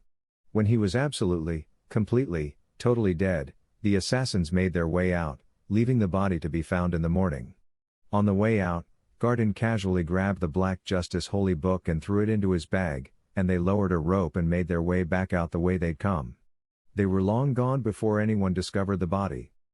However, as soon as they were gone, Demiurge passed through a gate and stood looking down at the body of the doppelganger. "Enough overacting, get up," the demon bard said. The doppelganger got up promptly as his limbs were restored to their natural almost formless malleable shape. "Well, that was interesting. That would have really hurt if they'd been using weapons capable of killing me. Too bad they refused my offer of mercy though," the doppelganger said as Demiurge threw the wrapped-up body of the real Caspond onto the floor where the doppelganger had been playing dead. "Never mind that," Demiurge said, "recreate your injuries on that corpse and then let's get out of here. We can retrieve those 4 later, let them think they got away with it all for now." "As you wish, my lord," the doppelganger said, and he quickly went to work on the corpse and finished the task. Within minutes, it appeared that the real Caspond had been utterly butchered by an assassin, and the 2 stepped through the gate and back to Nazareth. Author's note: Yes, I know you want longer chapters, when do you not? But this is a pretty good place to close this one out, and everything is starting to come to a head. If you want to see what happens next, well, you know my price, you must feed me with reviews. Smile. Chapter 33. Contemplation. Written by AtheistBasementDragon. In the capital of the Roble Holy Kingdom. When Caspon did not come down in the morning to hold court, nobody thought much of it except that it was odd. Whatever his faults, he was very good about getting up before most and being on the throne before anyone else got there. The nobles who frequented the court were there early, and the absence of the guards at the base of the tower leading to the window into the king's chamber was noticed, and that prompted a search by their superior, who was most displeased by their failure to do their duty. Their relief took their places dutifully enough, and the captain of the guard began to seek out the wayward fools who he assumed had taken off to a tavern or a brothel and lost track of time. He was still looking 3 hours later, along with a number of other guards, when within the palace itself a maid dared entreat entry into the king's chamber, was granted it, and immediately began to scream, raising an alarm throughout the palace. The body of Caspon had been badly mutilated, and he was very obviously dead and had been for hours. The hue and cry went from his chamber to the entry to the palace and out into the city. The death of the king sent people into shock or panic, but the lords, the nobility, however cowardly many of them may have been in battle, found courage in their chosen arena of political engagement. This was their world. The jockeying for power had already begun before the king's cold corpse was taken from his chamber. There wasn't a man, woman, or child of age who did not know of the death of King Caspon by the time restaurants began opening for lunch, and terrible were the mutterings among commoners, priests, and even opportunistic nobles. Roble and Gilchrist sat in deep conversation in the new temple, each having arrived independently of the other on learning of the news, and each rightly figuring that the matter must be discussed between them and a plan of action formed for any possible scenario. I wonder who killed him. Roble said, shaking his head slowly. He wasn't a perfect king, but he was at least willing to listen to us. Hell, he was going to join us. Well, that more or less tells us who killed him, doesn't it? Gilchrist replied as he poured 2 goblets of wine and placed one in front of Roble and one in front of his chair. Then he took his seat slowly, placing the bottle on the table in anticipation of early need. Not really. Roble said. Yes, we can say with certainty that no follower of the Sorcerer King would do this. But priests, nobles, hell, even the slain theocracy is not above suspicion given the experience we had bringing down some of their operations, or their considerable involvement in other goings-on in the rest of the north, or the south if the other reports are right. Fuck, they sent a goddamn scripture out to bring down the Pope. Killing a king is not even a step removed from that. Gilchrist raised his goblet. The king is dead. Long live whoever the fuck takes over next, he said. I second that. Roble said and raised his goblet and clinked it against Gilchrist's own. Gilchrist drank some and set the goblet down, while Roble seemed to prefer to finish his. What I mean is, there are really only 2 sides here, those with the Sorcerer King, and those against him. If those with him didn't do it, those against him did, and what that means is that no matter who actually drew the blade or gave the order, they will all united to bring us down here. He picked his goblet up again and resumed drinking. True enough. Roble said, putting his goblet down as it emptied and picking up the bottle to end the tragedy of an empty cup. But you can't ignore the important fact that the only reason they'd actually do this, other than to prevent his official acceptance of our beliefs, is if they could, or believed they could, get a fitting replacement on the throne. It doesn't do any good to kill King Caspon, if his successor is of the same mind as he was. As Roble drank from his goblet again, more slowly this time, Gilchrist took his turn to refill from the bottle and nodded in agreement. I can't argue that point. It means that we need to take precautions. We control the city guard here in the capital, and our villages and towns are well protected now, thanks to hiring numerous adventurers out of the Re-Estais Kingdom and the Sorcerer Kingdom, plus our emphasis on combat and security has turned us into the largest militia in the country. Our towns are basically armed camps, and after what happened in Kedon, well, openly challenging us may take some time. The real problem will be in securing our populations in divided cities. We have one chief advantage here, and that is that the next ruler, whoever he or she is basically living under our swords. Most of this city is now in our hands. Gilchrist drank slowly and relaxed into his chair. Have you read any of the reports lately on conversion progress? I did. Roble replied, Our free healing policy is proving very popular. A lot of red paladins were lost helping Gustav, well, a lot for that little area anyway, but they stood toe-to-toe and held their own. And the end result is a lot of people aspiring to join them. Our priests have spread the story far and wide. The healing policy has won a lot of goodwill and people are leaving traditional temples in droves. We've even had some success among traditional priests. There is only one oddity. Gilchrist looked at him curiously. Oddity? Roble nodded. Yes, an unusual belief has sprung up from a priest of Surshana, that the Sorcerer King is actually the father of Surshana descended to the world to complete the work of his son who sacrificed himself for us against the 8 greed kings. This belief has proven difficult to deal with. It's very popular in areas where Surshana was held in high regard, usually the most dangerous areas. Still, other than that, it seems not to have been a problem. I suppose it is something we can eventually just ask the Sorcerer King about. Gilchrist gave him a smile. Nice to have a god who can and will actually answer fucking questions, isn't it?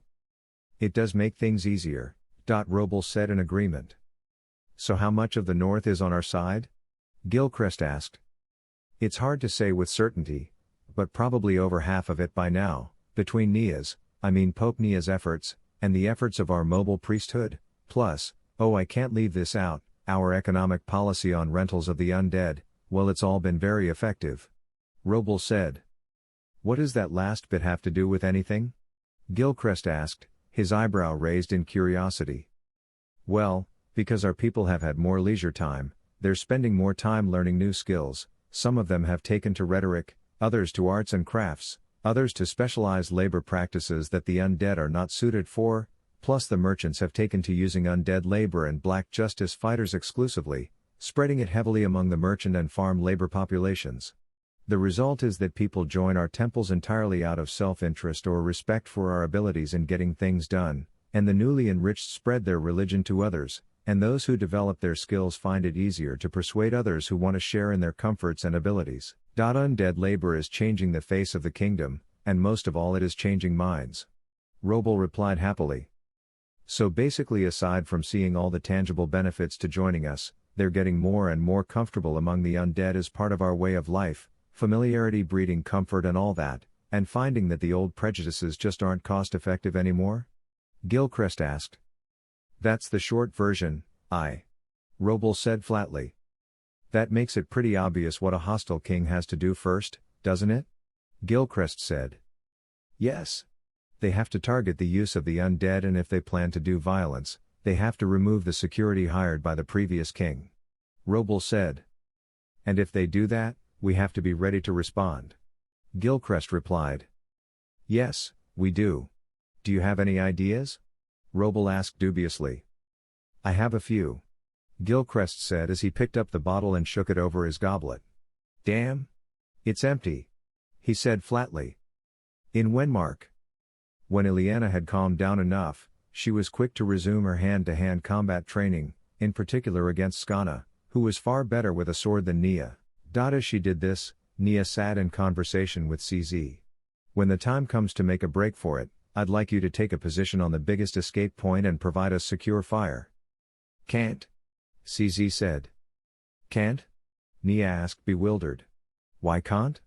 Neia asked. I guard you. CZ said, and put a sticker on Neia's cheek. Cute. I can take care of myself for a little while, I'm not totally helpless. Neia said. I know. But I guard you. CZ said again in the flat tone that would have sounded totally indifferent if Neia didn't know her better. The truth was that CZ was genuinely concerned, and Neia felt touched. She sighed in exasperation. Look, you can guard me, just take up a position where I'm going to rush to and provide secure support for me. Neia said, trying to compromise. CZ paused as if considering the option, then nodded. I can do that. She said, and poured a glass of wine. Intoxication protocol? She asked, as she offered a cup to Neia. Please. Neia said. I think tomorrow will be a very long day, might as well enjoy this one. She reached out and took the cup as CZ poured one for herself. Skana ignored CZ and Neia for the time being, and focused on teaching the steps for a hip throw to Ileana. As she had the elf on her back and her wrist locked and arm out, Skana spoke to her. You won't have the strength or the training to take on these men at their best, you might have some better equipment, but quantity is its own quality and they're going to be better than you. So you have to use your strengths against their weaknesses, and you have to turn their strength against them. Remember, your goal is escape, your goal is to empty this city of elves, not die in some stupid battle for pointless revenge, time enough for that later, and false courage can destroy the finest battle plans. She helped Ileana up and took her through the motions again, more slowly, and then had her repeat it over and over again. They paused to eat after an hour or 3 and found that CZ's intoxication protocol had taken full effect. The demon maid was slumped over on the table snoring and whispering cute cheek, sticker cute sticker, over and over in a wistful voice. Neia was actually conscious, but she was more troubling in her own way. She just kept staring at the wall, shaking and trembling and saying nothing. Skana was concerned. She looked over to Ileana and then quickly scrawled a list of ingredients onto a piece of paper. Ileana, could you go ask Tynamok to check on the warehouses and see how the construction is going, also give him this and ask him to send a servant to acquire the things on that list? Oh, and stay in his room until he gets back, make sure nobody goes in. You can grab a bite to eat there and use his bath to wash off the sweat first.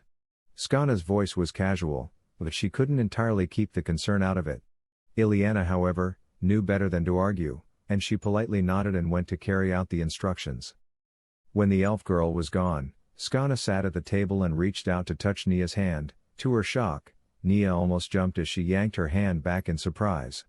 Skana looked at her fretfully. Neia, what is it? She asked softly. The Pope of Black Justice kept shaking, but the sound of Skana's voice seemed to bring her somewhat back to reality.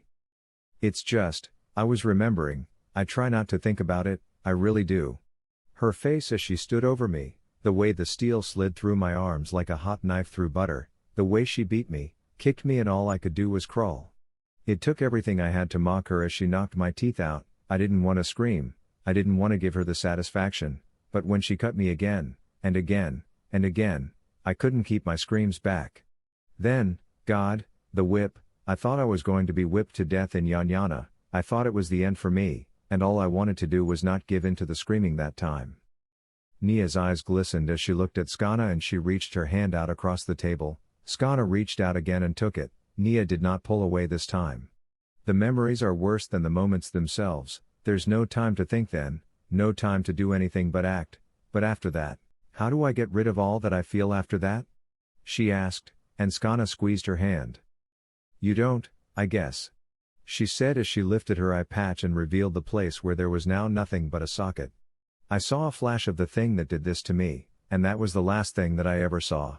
Truth is, I still wake up remembering, and I still think of the raid on the intelligence center in the capital, and I still remember the girl I had killed, Torli. The look of shock on her face as the sword ran through her neck hasn't faded. Neia gave small nods as Skana spoke, the calmness in her lover's voice offering comfort in that moment that was badly needed. Neia slowly stopped shaking. Sorry.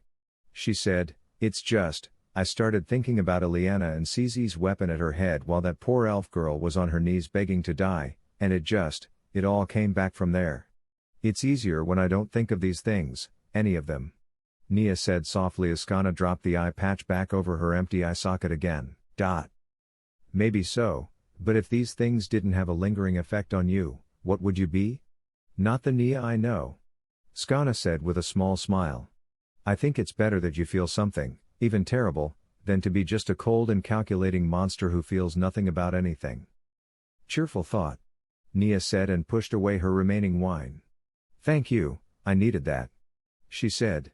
Neia glanced over at the snoring CZ. She'll be out for a while, but I still prefer privacy. Let's go to your room, I'm sure Tynamok will be a while. Skana nodded, I'd like that. She said with a smile, and still holding Nia's hand, Neia got up and they walked out of the room, leaving CZ asleep at the table. Tynamok looked the list over that Ileana presented. Odd list, what is this for? He asked her curiously.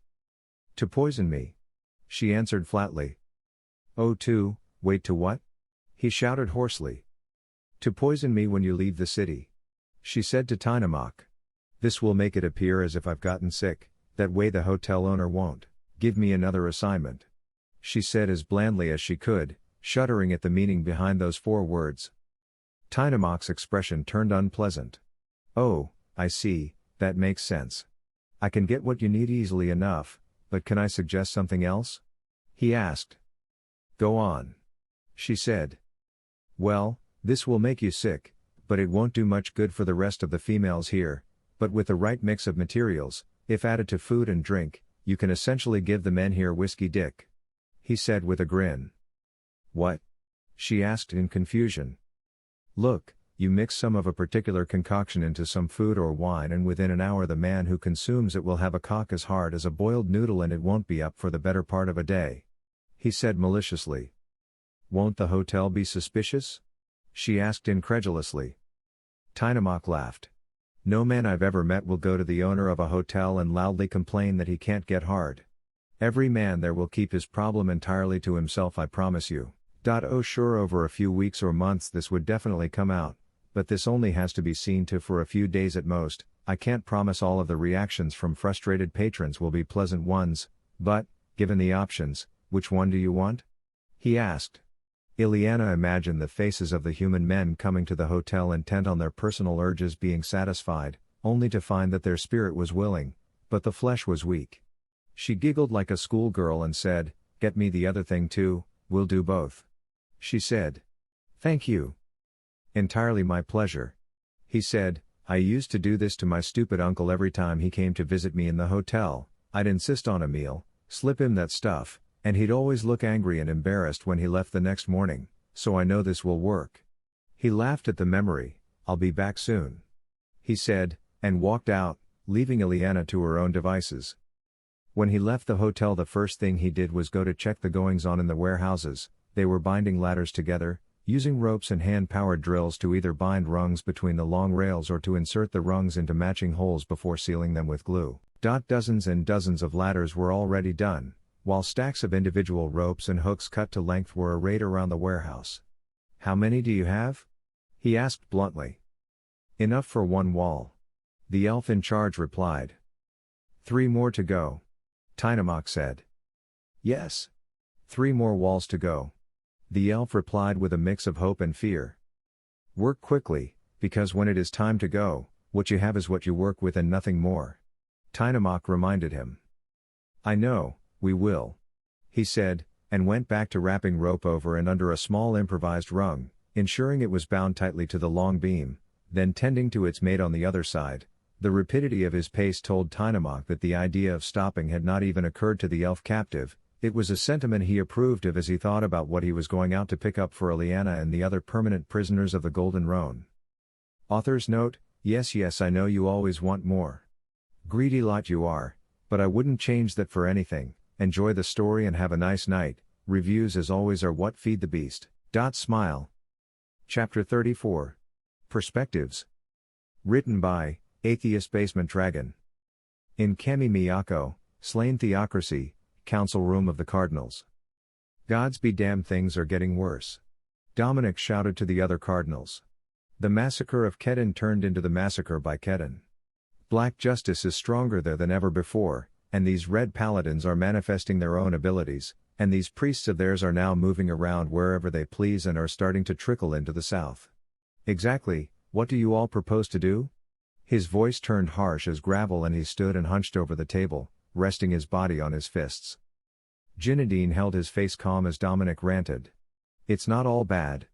King Caspond is dead and the holy book he was given has been taken and is on its way to us to see its contents for ourselves. Hander is a front runner for the crown and with our support he'll get it.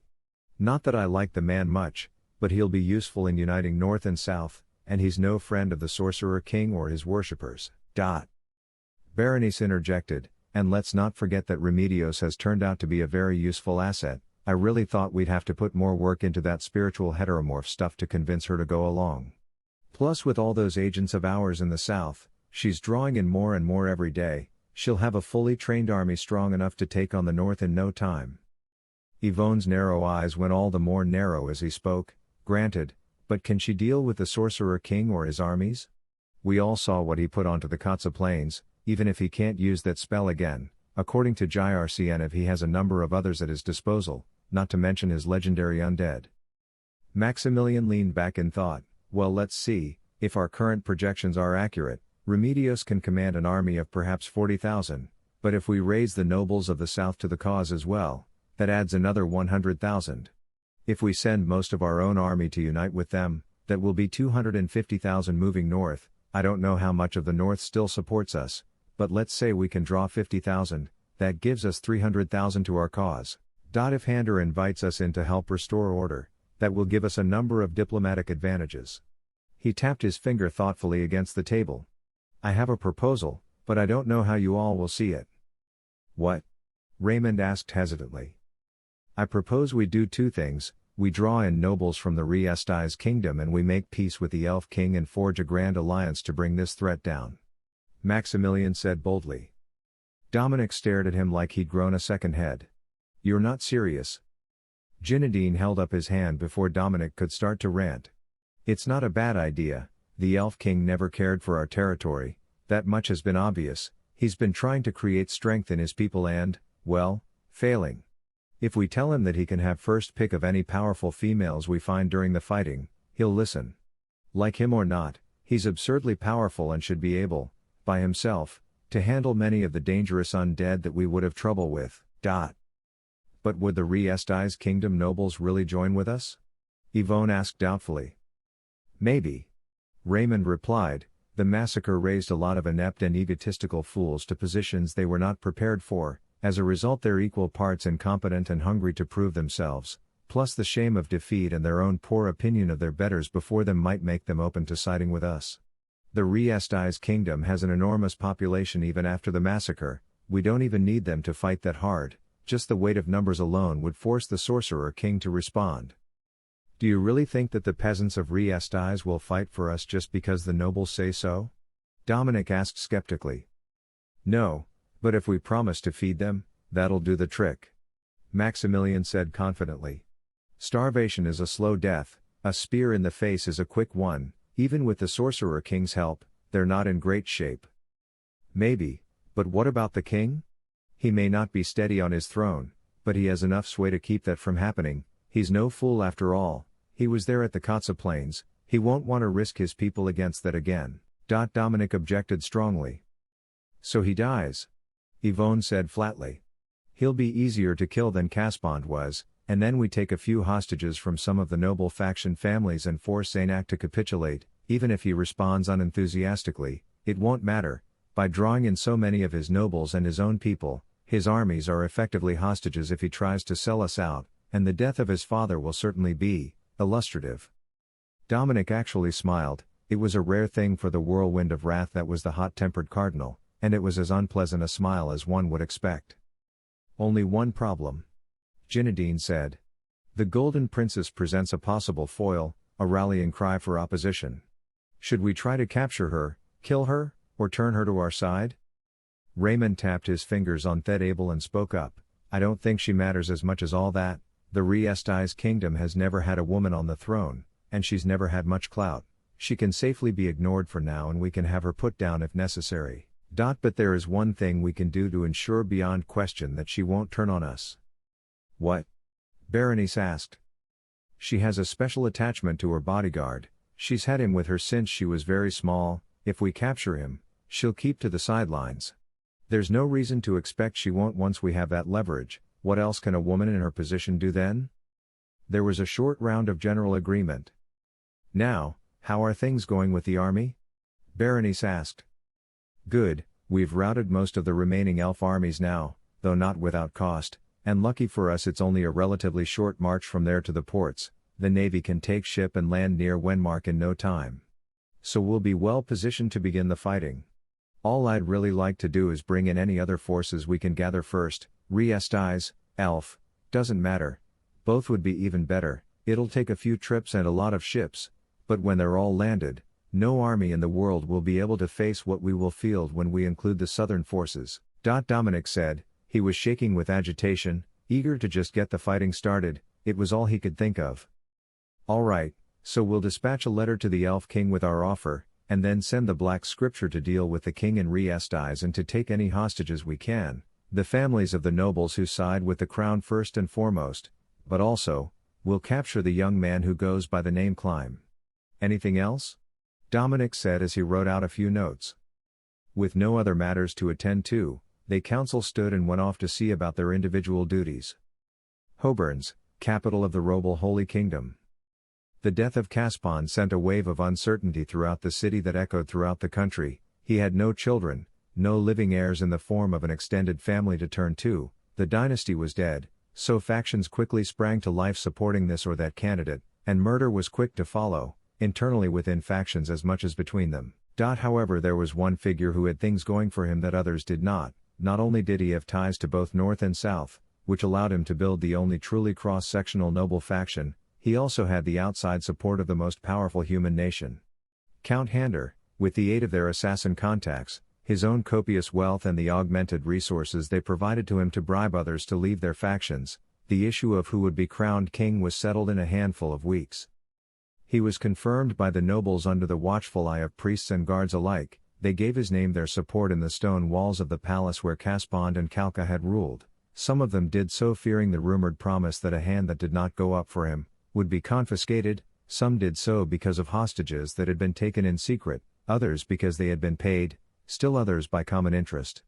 There was little enough love for the man, but there he sat on the throne as the nobles pledged their loyalty and the priests of the old gods conferred their blessing.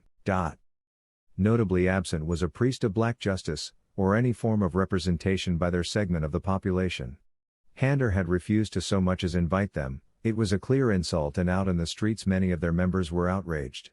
Still others held the opposite position, that his invitation to them would have stained their dignity and their justice. Count Hander's reputation was well known by then, but who listened to the complaints of commoners? The coronation was traditionally a holiday for the capital city, and this was no exception. However, holiday or no holiday, Robel and Gilchrist had much to do. "I want to start moving our people out of the capital as soon as possible," Gilchrist said firmly. "Look," Robel replied, "I don't disagree with you, but we have to think this through. We can't empty that much of the city, and he can't kill or imprison that many people. Hell, we still control the city guard and we still have most of the people."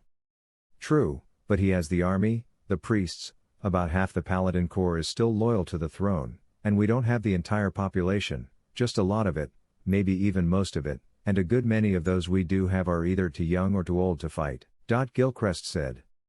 "So let's just get those out. The pregnant, the lame, the very old and very young, we can sponsor those to distant villages. Shit is going to get bad here and we need to look after our own," Robel replied fervently. Gilchrist blinked. "Okay, so you want to split up families and send the ones least able to handle things out of the danger zones to be, what, fostered I suppose, by our fellow members in various villages and towns? Or do you want to send them off to the Sorcerer Kingdom in the hopes that he'll take them in as refugees when the war breaks out? Say we do that, how do we get people brought back together when it's all over?" Robel thought for a moment. "We create a registry.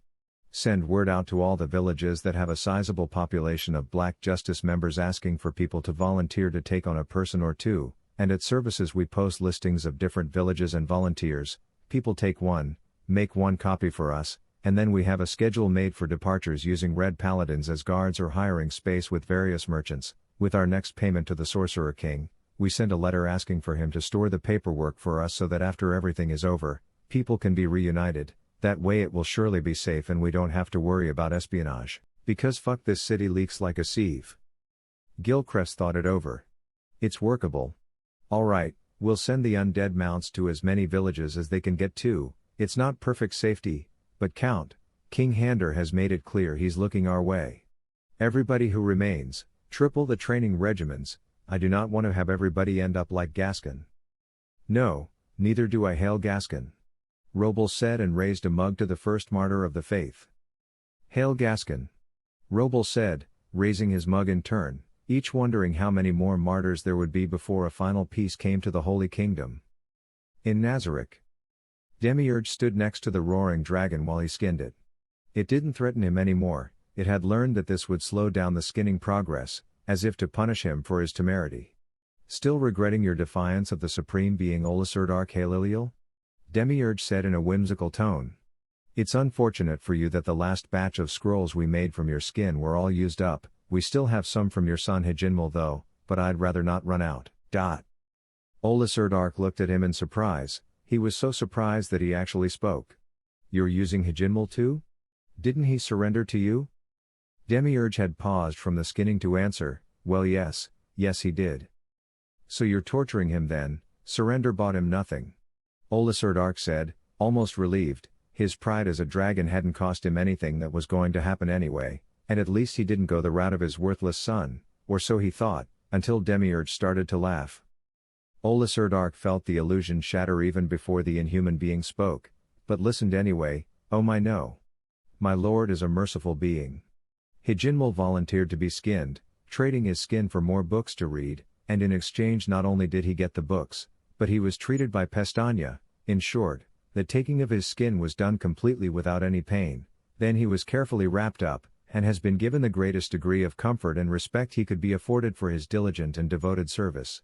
As he saw the dragon's face fall, he resumed skinning, and the musical screams and wordless roars kept Demiurge happy the entire time the dragon was cursing his resurrection. In Wenmark, Tynamok still thought about the man he'd killed, but oddly enough the thought didn't trouble him as much as he thought it would. He was more disturbed by how close that lead to him getting caught. Everything could have come undone, and it would have been all his fault for being careless in the wrong moment. He shook his head as if to shake off the thought, and went about the marketplace buying up the materials he'd need to make the Golden Roan a more sexless place than a bad marriage.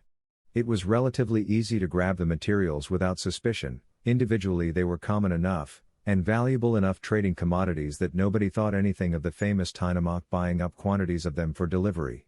His only concern was delivered to Neia that afternoon when they spoke privately. To make enough of this whiskey dick powder. He began. Is that what we're really going to call it? Neia said, scrunching her face in distaste. Well, I just assumed. He said. Assume something else, that name is awful. Skana said in agreement with Neia. Fine, call it tripod powder. He said flatly. What? Ileana asked. Tripod, it's a thing with 3 legs, used in surveying. The third leg always points down, never goes up. Tynamok said. The 3 women froze for a moment, then laughed at his play on words. Anyway. He said with a roll of his eyes, getting the materials is easy, even mixing them is easy, but to make enough and avoid getting caught we need to use some of the warehoused elves to do it, and then it has to be put into the bread and other supplies that guests will be consuming while here. That might slow down hooked rope and ladder production by a day or 2. He said. It's fine. Neia said, we still have some time left before we have to get out of here. A day or 2 we can work with, and since I've already sent word to a contact in Yanyana and our people in Prard, we should have at least some help on the way to receive us.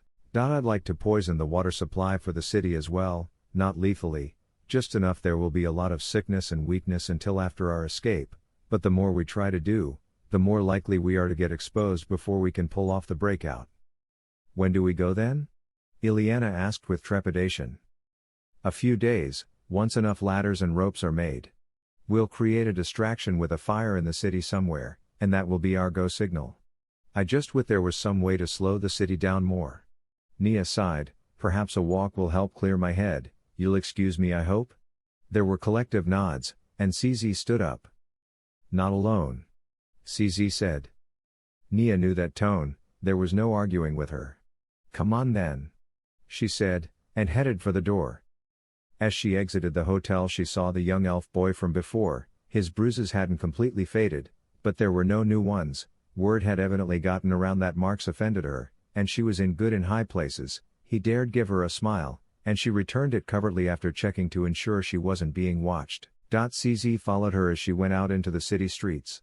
It was in times like this that she appreciated the quiet company of CZ. In subtle ways Neia could not properly express, CZ's quiet strength and companionship was a much-needed relief, in a way that even Skana's passionate company was not.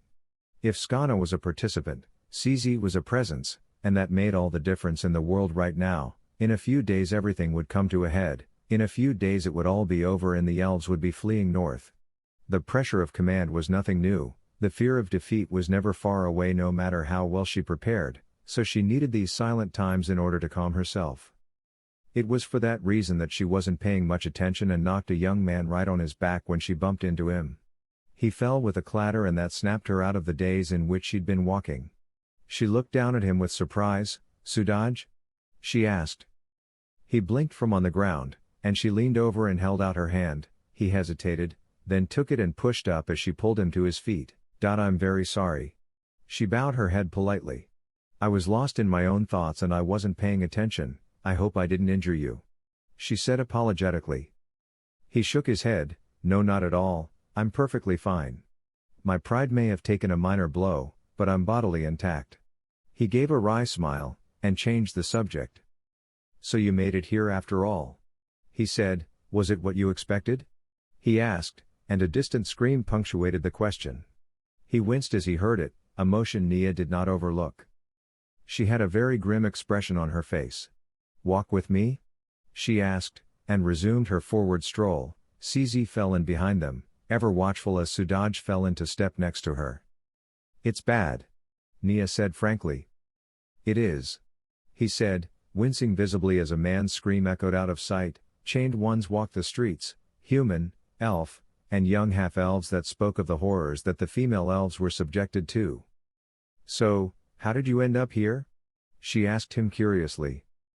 "Guards may serve their city in particular, but here in the south the cities cooperate and shuffle people around for promotions. Suppose a guard does very well in Yanyana, he wants to become a shift leader or squad commander, but no slots exist in that city. He can write to the guard leadership of any other city and ask for open positions that are a step up from his current one. If the guard leaders of his current city will write him 3 recommendations, then the head of one or more cities may offer him a higher position. This ensures that talent continues to flow upwards and doesn't become stuck because someone is holding a position for themselves and won't move on or retire or die." He said. "It's a fairly good system. I did well in Yanyana, and got a squad commander recommendation. Wenmark had a space open for that, and it is close by. I don't like how this city works, but I can't do anything from the bottom, so here I am." He finished with a shrug. A thought occurred to Neia, a way to gain an edge, however thin it might be. "Tell me, Sudaj, how do you feel about elves?" she asked curiously, folding her hands behind her head casually as she walked. Author's note: well, we're getting close now, close to the Great Escape, and with it the beginnings of the greatest war the New World has ever known, the end of one era and the start of another. No matter who wins, nothing will ever again be the same. Reviews welcome. Smile. Chapter 35. Leap of Faith. Written by AtheistBasementDragon. Re-Esti's Kingdom. In that gentle night, the last of hours of peace died, like a candle burned too long, it flickered and died away. People from the farthest south of the Holy Kingdom, to the deep woods of the Elf Kingdom, to the far north of the Baharuth Empire, slept soundly in their beds, never knowing that those who moved through the night were taking the final steps towards war.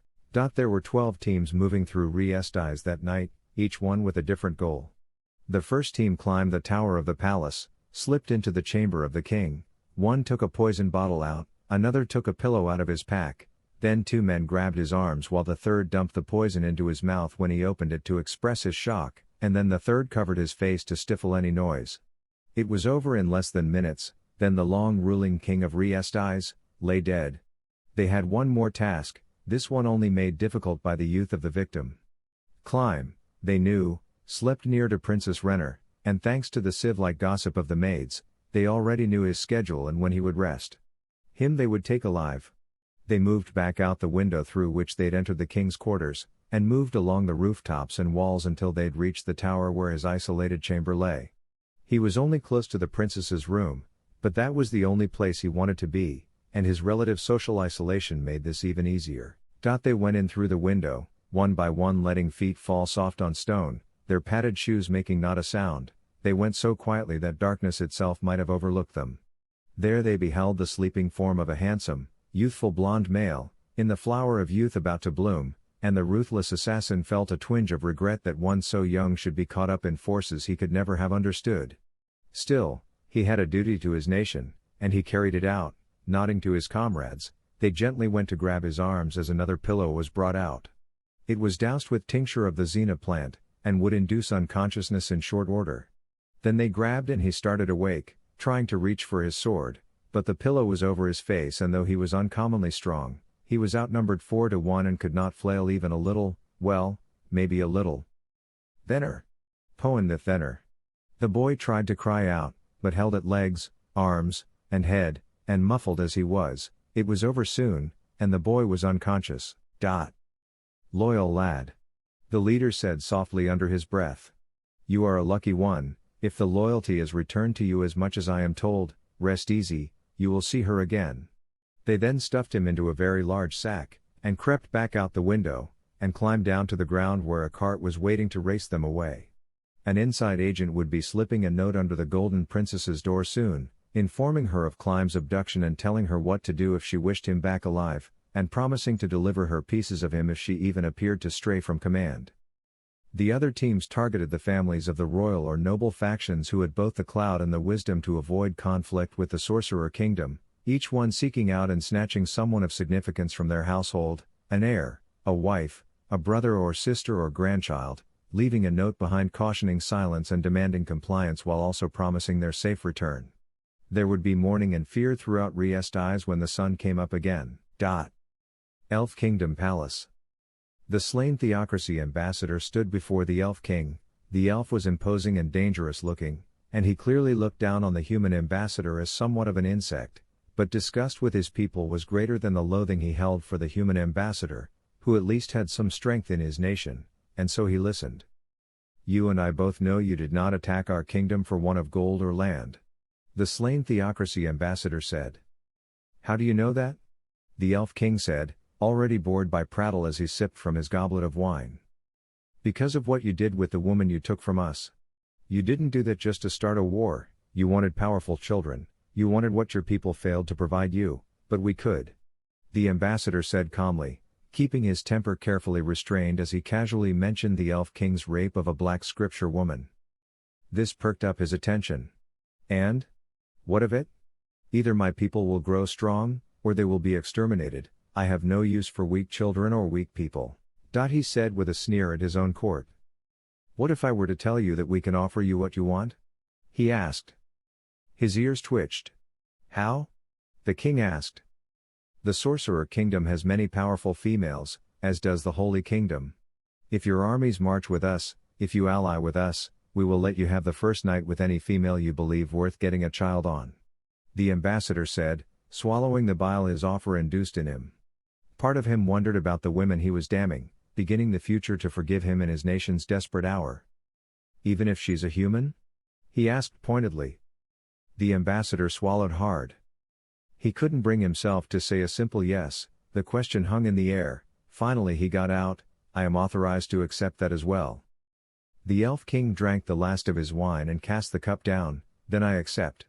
He began to laugh heartily, happily, like a child given exactly the gift they wanted on their birthday, and the ambassador felt stained by the very sound of it, silently reminding himself that it was for humanity's sake, and he had to bear with it for now, and so would his victims. Draconic Kingdom. The Theocracy ambassador stood in front of the little queen, Dradillan Auriculus, who he knew quite well did not really look the way she appeared. "My nation is asking for your help," he said flatly. "And my nation is saying no," she replied with a frosty tone. "When we sought your help during the Beastman invasion, you did nothing. When they ate my citizens, you did nothing. When they captured my cities, you did nothing. Now you come to me for help with a problem you began, and I will do for you what you did for us. Nothing." Her voice had a winter chill so cold that the ambassador felt that Ainz himself would have shivered. "We could not help you because of the Sorcerer King. He destroyed the scripture that bled for you in the past, and even now he runs rampant through the Holy Kingdom through his vile proxies. It's only a matter of time before he turns his gaze on you," the ambassador said. "He did turn his gaze on us," she said flatly. "What?" the ambassador said with utter shock. "Yes, after our third city was consumed and you rejected us again, after he defeated Yaldabaoth, we appealed to his kingdom for the help you denied us. He provided what you did not, and the beastmen withdrew," she said. "Hawaiian." He spoke, starting and stopping, trying to find the right question to ask. "In exchange for allowing him to buy some of our land on which to settle refugees, we'd lost much of our territory anyway, so trading away a little of what we already lost was nothing. So he bought a strip of land spanning the length of our border with the Beastman Kingdom, and extending west just over the nearest of the dead cities to that, and a strip of land wide enough for several roads to connect it to his own kingdom. The only condition was that he stop the invasion. She said. And, he did? The ambassador said. It's why I'm still alive and so is around half my population. She said with a thin-lipped expression. How? He asked. She shrugged. I have no idea. All I know is that he went where we didn't, did what we couldn't, and the Beastman Kingdom withdrew all of its forces and even released all the humans they hadn't yet eaten, and they have not come back. But he hasn't occupied any of the land yet, so, wait. He froze as he remembered her exact words. You said, on which to settle refugees. She nodded seriously. I didn't understand it at the time. He had no refugees, there was no war in the aftermath of the conflict with Yaldabaoth except for mine, but he bought it anyway, to settle refugees on that did not exist yet. Now I wonder, Ambassador, where did he get the idea that he'd need the space for that? She cocked her head slightly to one side and gave him her best childlike expression of curiosity. The Theocracy Ambassador went pale as ice. He saw this coming, years ago. And I think he said exactly what he did, exactly so I would tell you what he said. He wanted you to know. She said. He knew you'd do this, he knew he was better off with us neutral and he knew he'd need a place to settle people.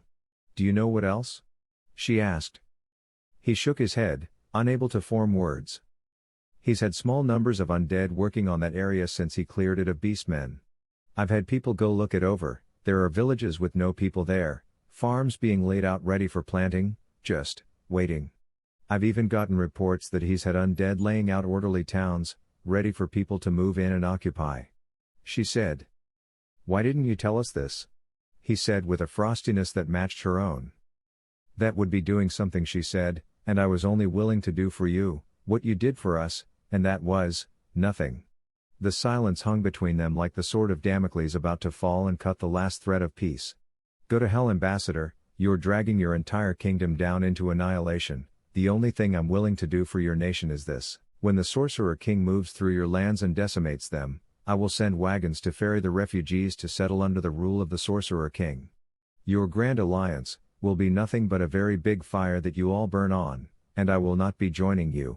My people have suffered enough for nothing. She said with ironclad finality. We will not forget this. The ambassador said coldly.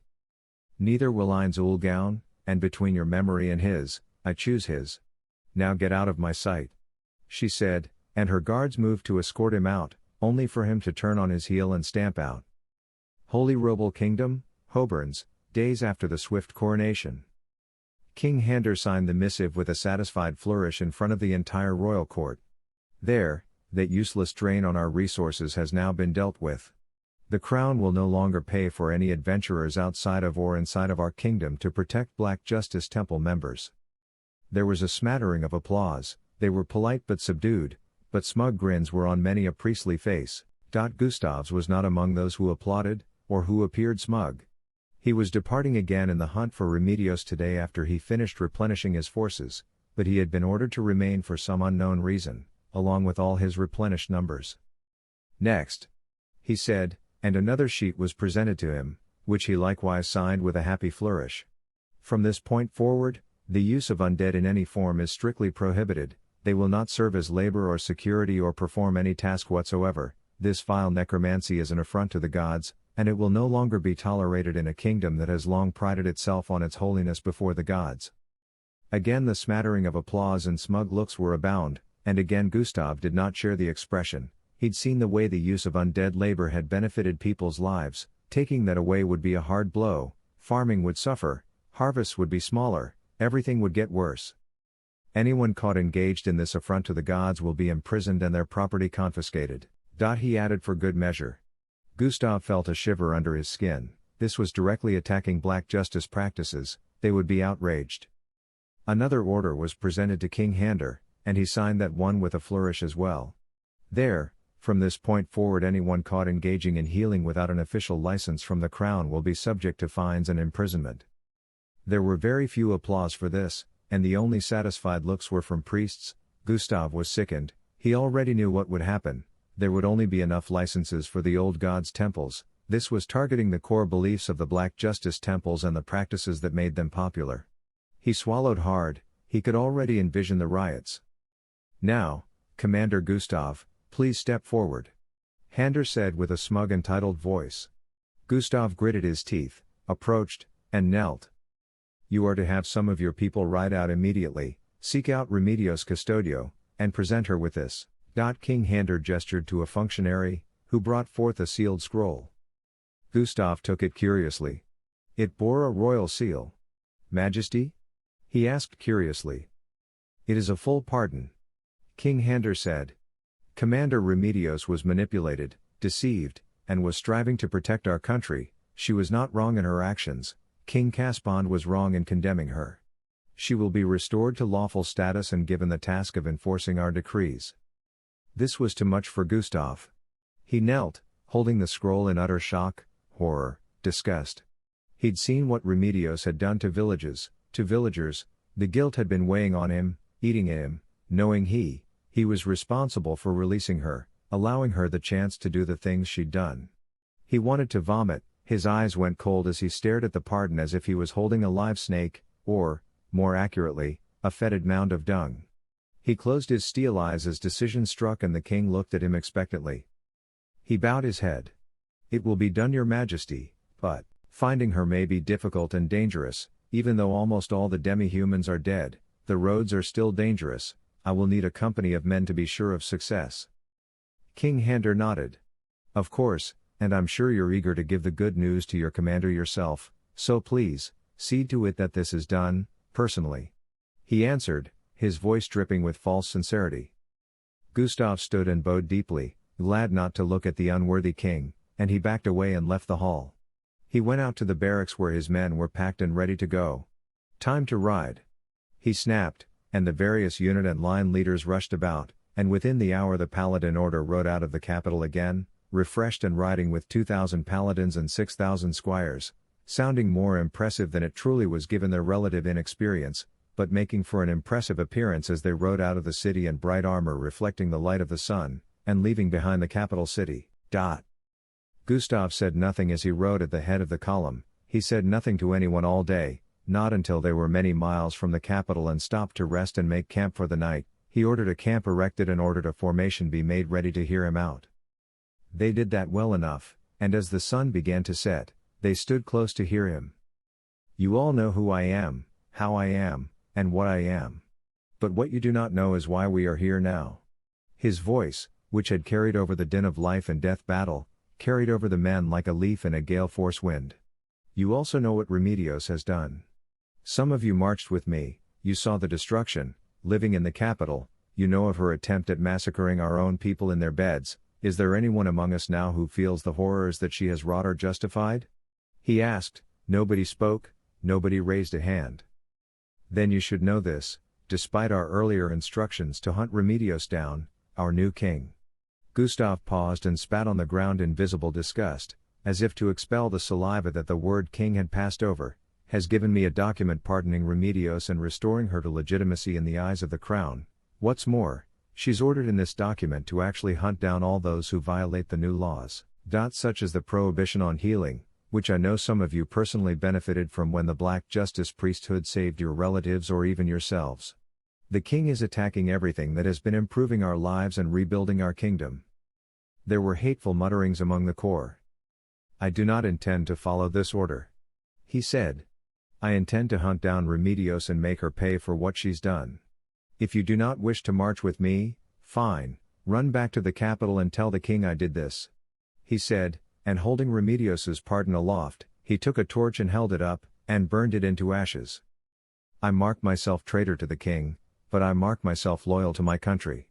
Anyone who wishes to make the same choice I did, we're riding out in the morning to resume the hunt for Remedios. If you don't want to do that, get out now." Nobody moved. "All right, then get some sleep, tomorrow will be a long day. Fall out," Gustav said, and the formation broke apart and the gossip began as men and women went to their tents to sleep. Gustav went to his bedroll and laid himself down to rest. It was a hard and bitter day, and he had little confidence that tomorrow would be an improvement. When Mark. Neia's conversation with Sudaj had gone better than she hoped. He winced at every scream, and the noise restrictions on the city began to make a lot more sense. Without the loud noise of hustle and bustle, the screams of those being punished were heard far more clearly and by far more people, elf, human, criminal, and free person. It had to be very effective. He looked with pity at the elves, and he seemed to shake with impotent rage when he saw an auction. An elf woman was torn away from an infant who was clearly not a full-blooded elf, and she barely had the strength to resist, and even that was sorely punished with heavy blows. Neia ached to start cutting people down, but she would settle things soon enough. Without its underclass of property, this city could not function well. She was sure a mass escape would be almost impossible to respond to. She gradually led the way back to the Golden Roan, and went to Tynamok's room, which she found to be empty, and let him in. She gestured to a seat, and he looked around him in awe at the expensive materials, the wealth, the taste, the opulence of it all. He almost hesitated to sit, until Neia did, and he forced his distraction back. "I need your help," she said. "With what?" he asked. "Getting the elves out," she said. He blinked. "I'm sorry, I don't think I heard you." "I said, getting the elves out. I'm going to do a mass escape in a few days, but I need an edge to be sure I'm successful." "By edge, do you mean all the gods descending from heaven to fight for you, because that is what you need, and even then you might not win?" he said flatly. "I'll settle for beer," she said bluntly. "I'm lost," he said. "I want to get the city guard as drunk as possible the night of the escape. The more they're weighed down by beer in their guts, the less effective they'll be at a critical time. This final edge should be what I need to get almost all the elves out of the city." She said. "So, what do you want from me?" Sudaj asked. "It'll look suspicious coming from me. My reputation is too well known. I'm only able to do as much as I am, because I'm tied to Tynamok, but this would draw a suspicious gaze my way. However, if it comes out that a loyal soldier such as yourself did a great favor for a great merchant, say recovering some incredibly valuable lost item, then a donation to you to distribute to the city guards would be all but entirely unquestioned," she said. "Basically it puts two trusted layers between me and the act itself. Do this for me, and we will alleviate matchless suffering," she said. "And what then?" he asked. "Suspicion will fall hard on me," he said.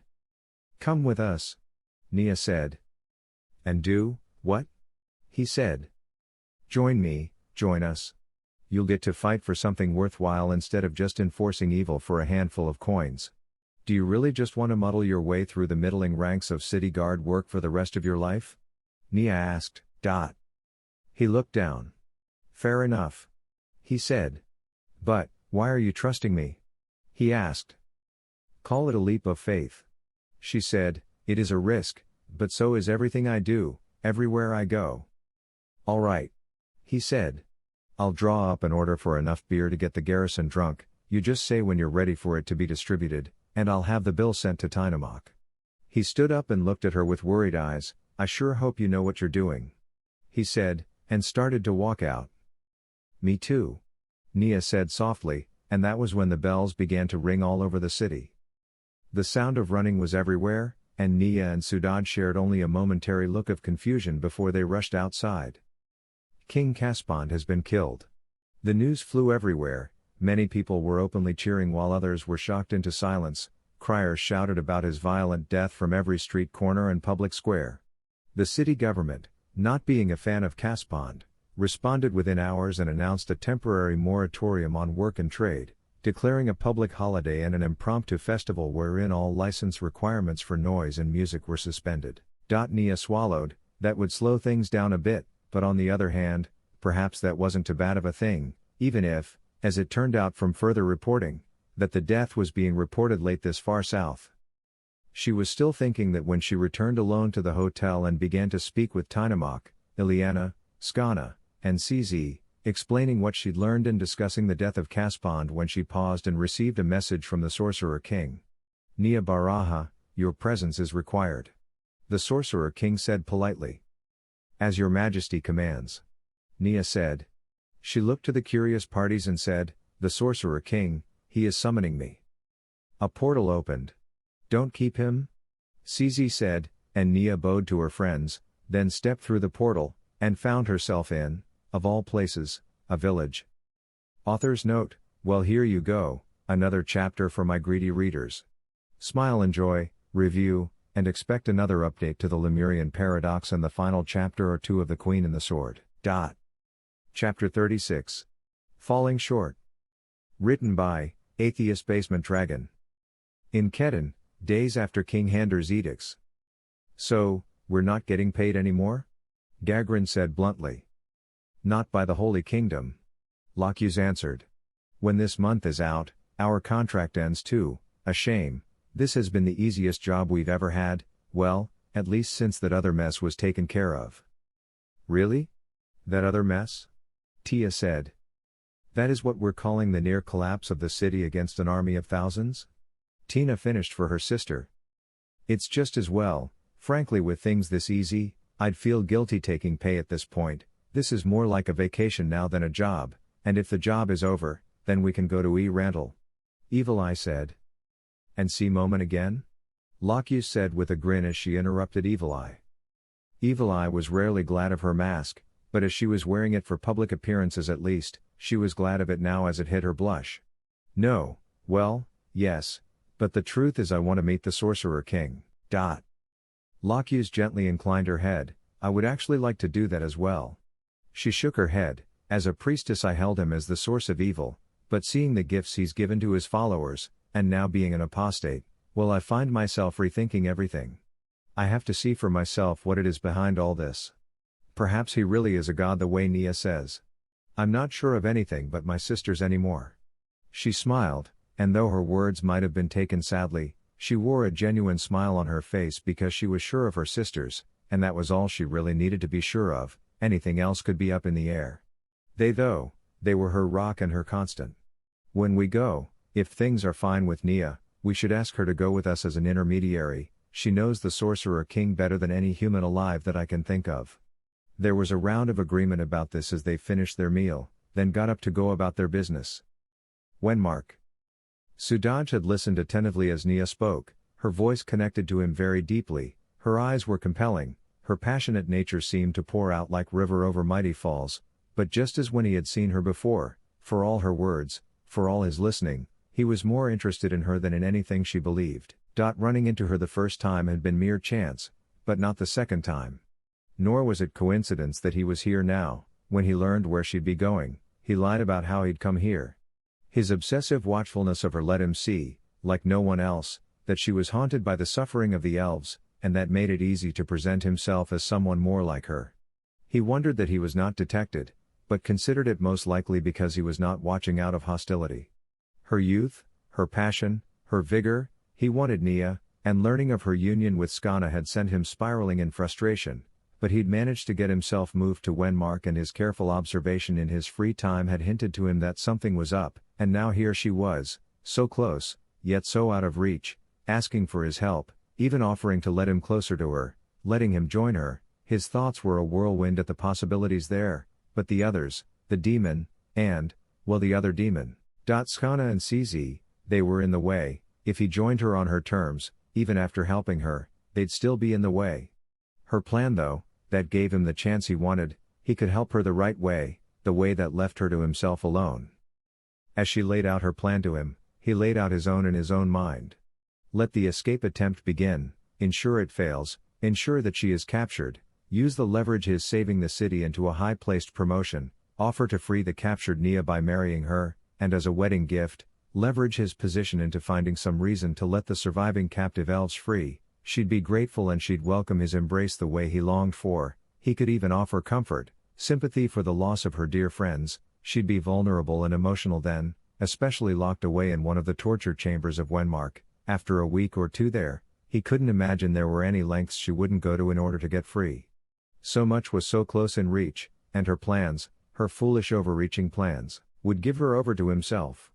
And that's the idea, Neia said as she finished laying the plan out, leaving out the part about Tynamok smuggling people out himself, indeed keeping his very involvement out of the matter, also keeping out a few other more personal details meant to help a handful of female elves. Sudaj had listened intently. She'd watched to see how he reacted to her, and to the environment. He'd winced at the screams, he'd clutched his weapon as if restraining himself from acting, he was staring at her intently, fiercely, passionately. For a moment it reminded her more of the looks of heated passion that she and Skana had shared as the lights of their room dimmed and they embraced, but as he peppered her with questions, she thought, it's the intensity of a desire to take action, righteousness and justice know no bounds.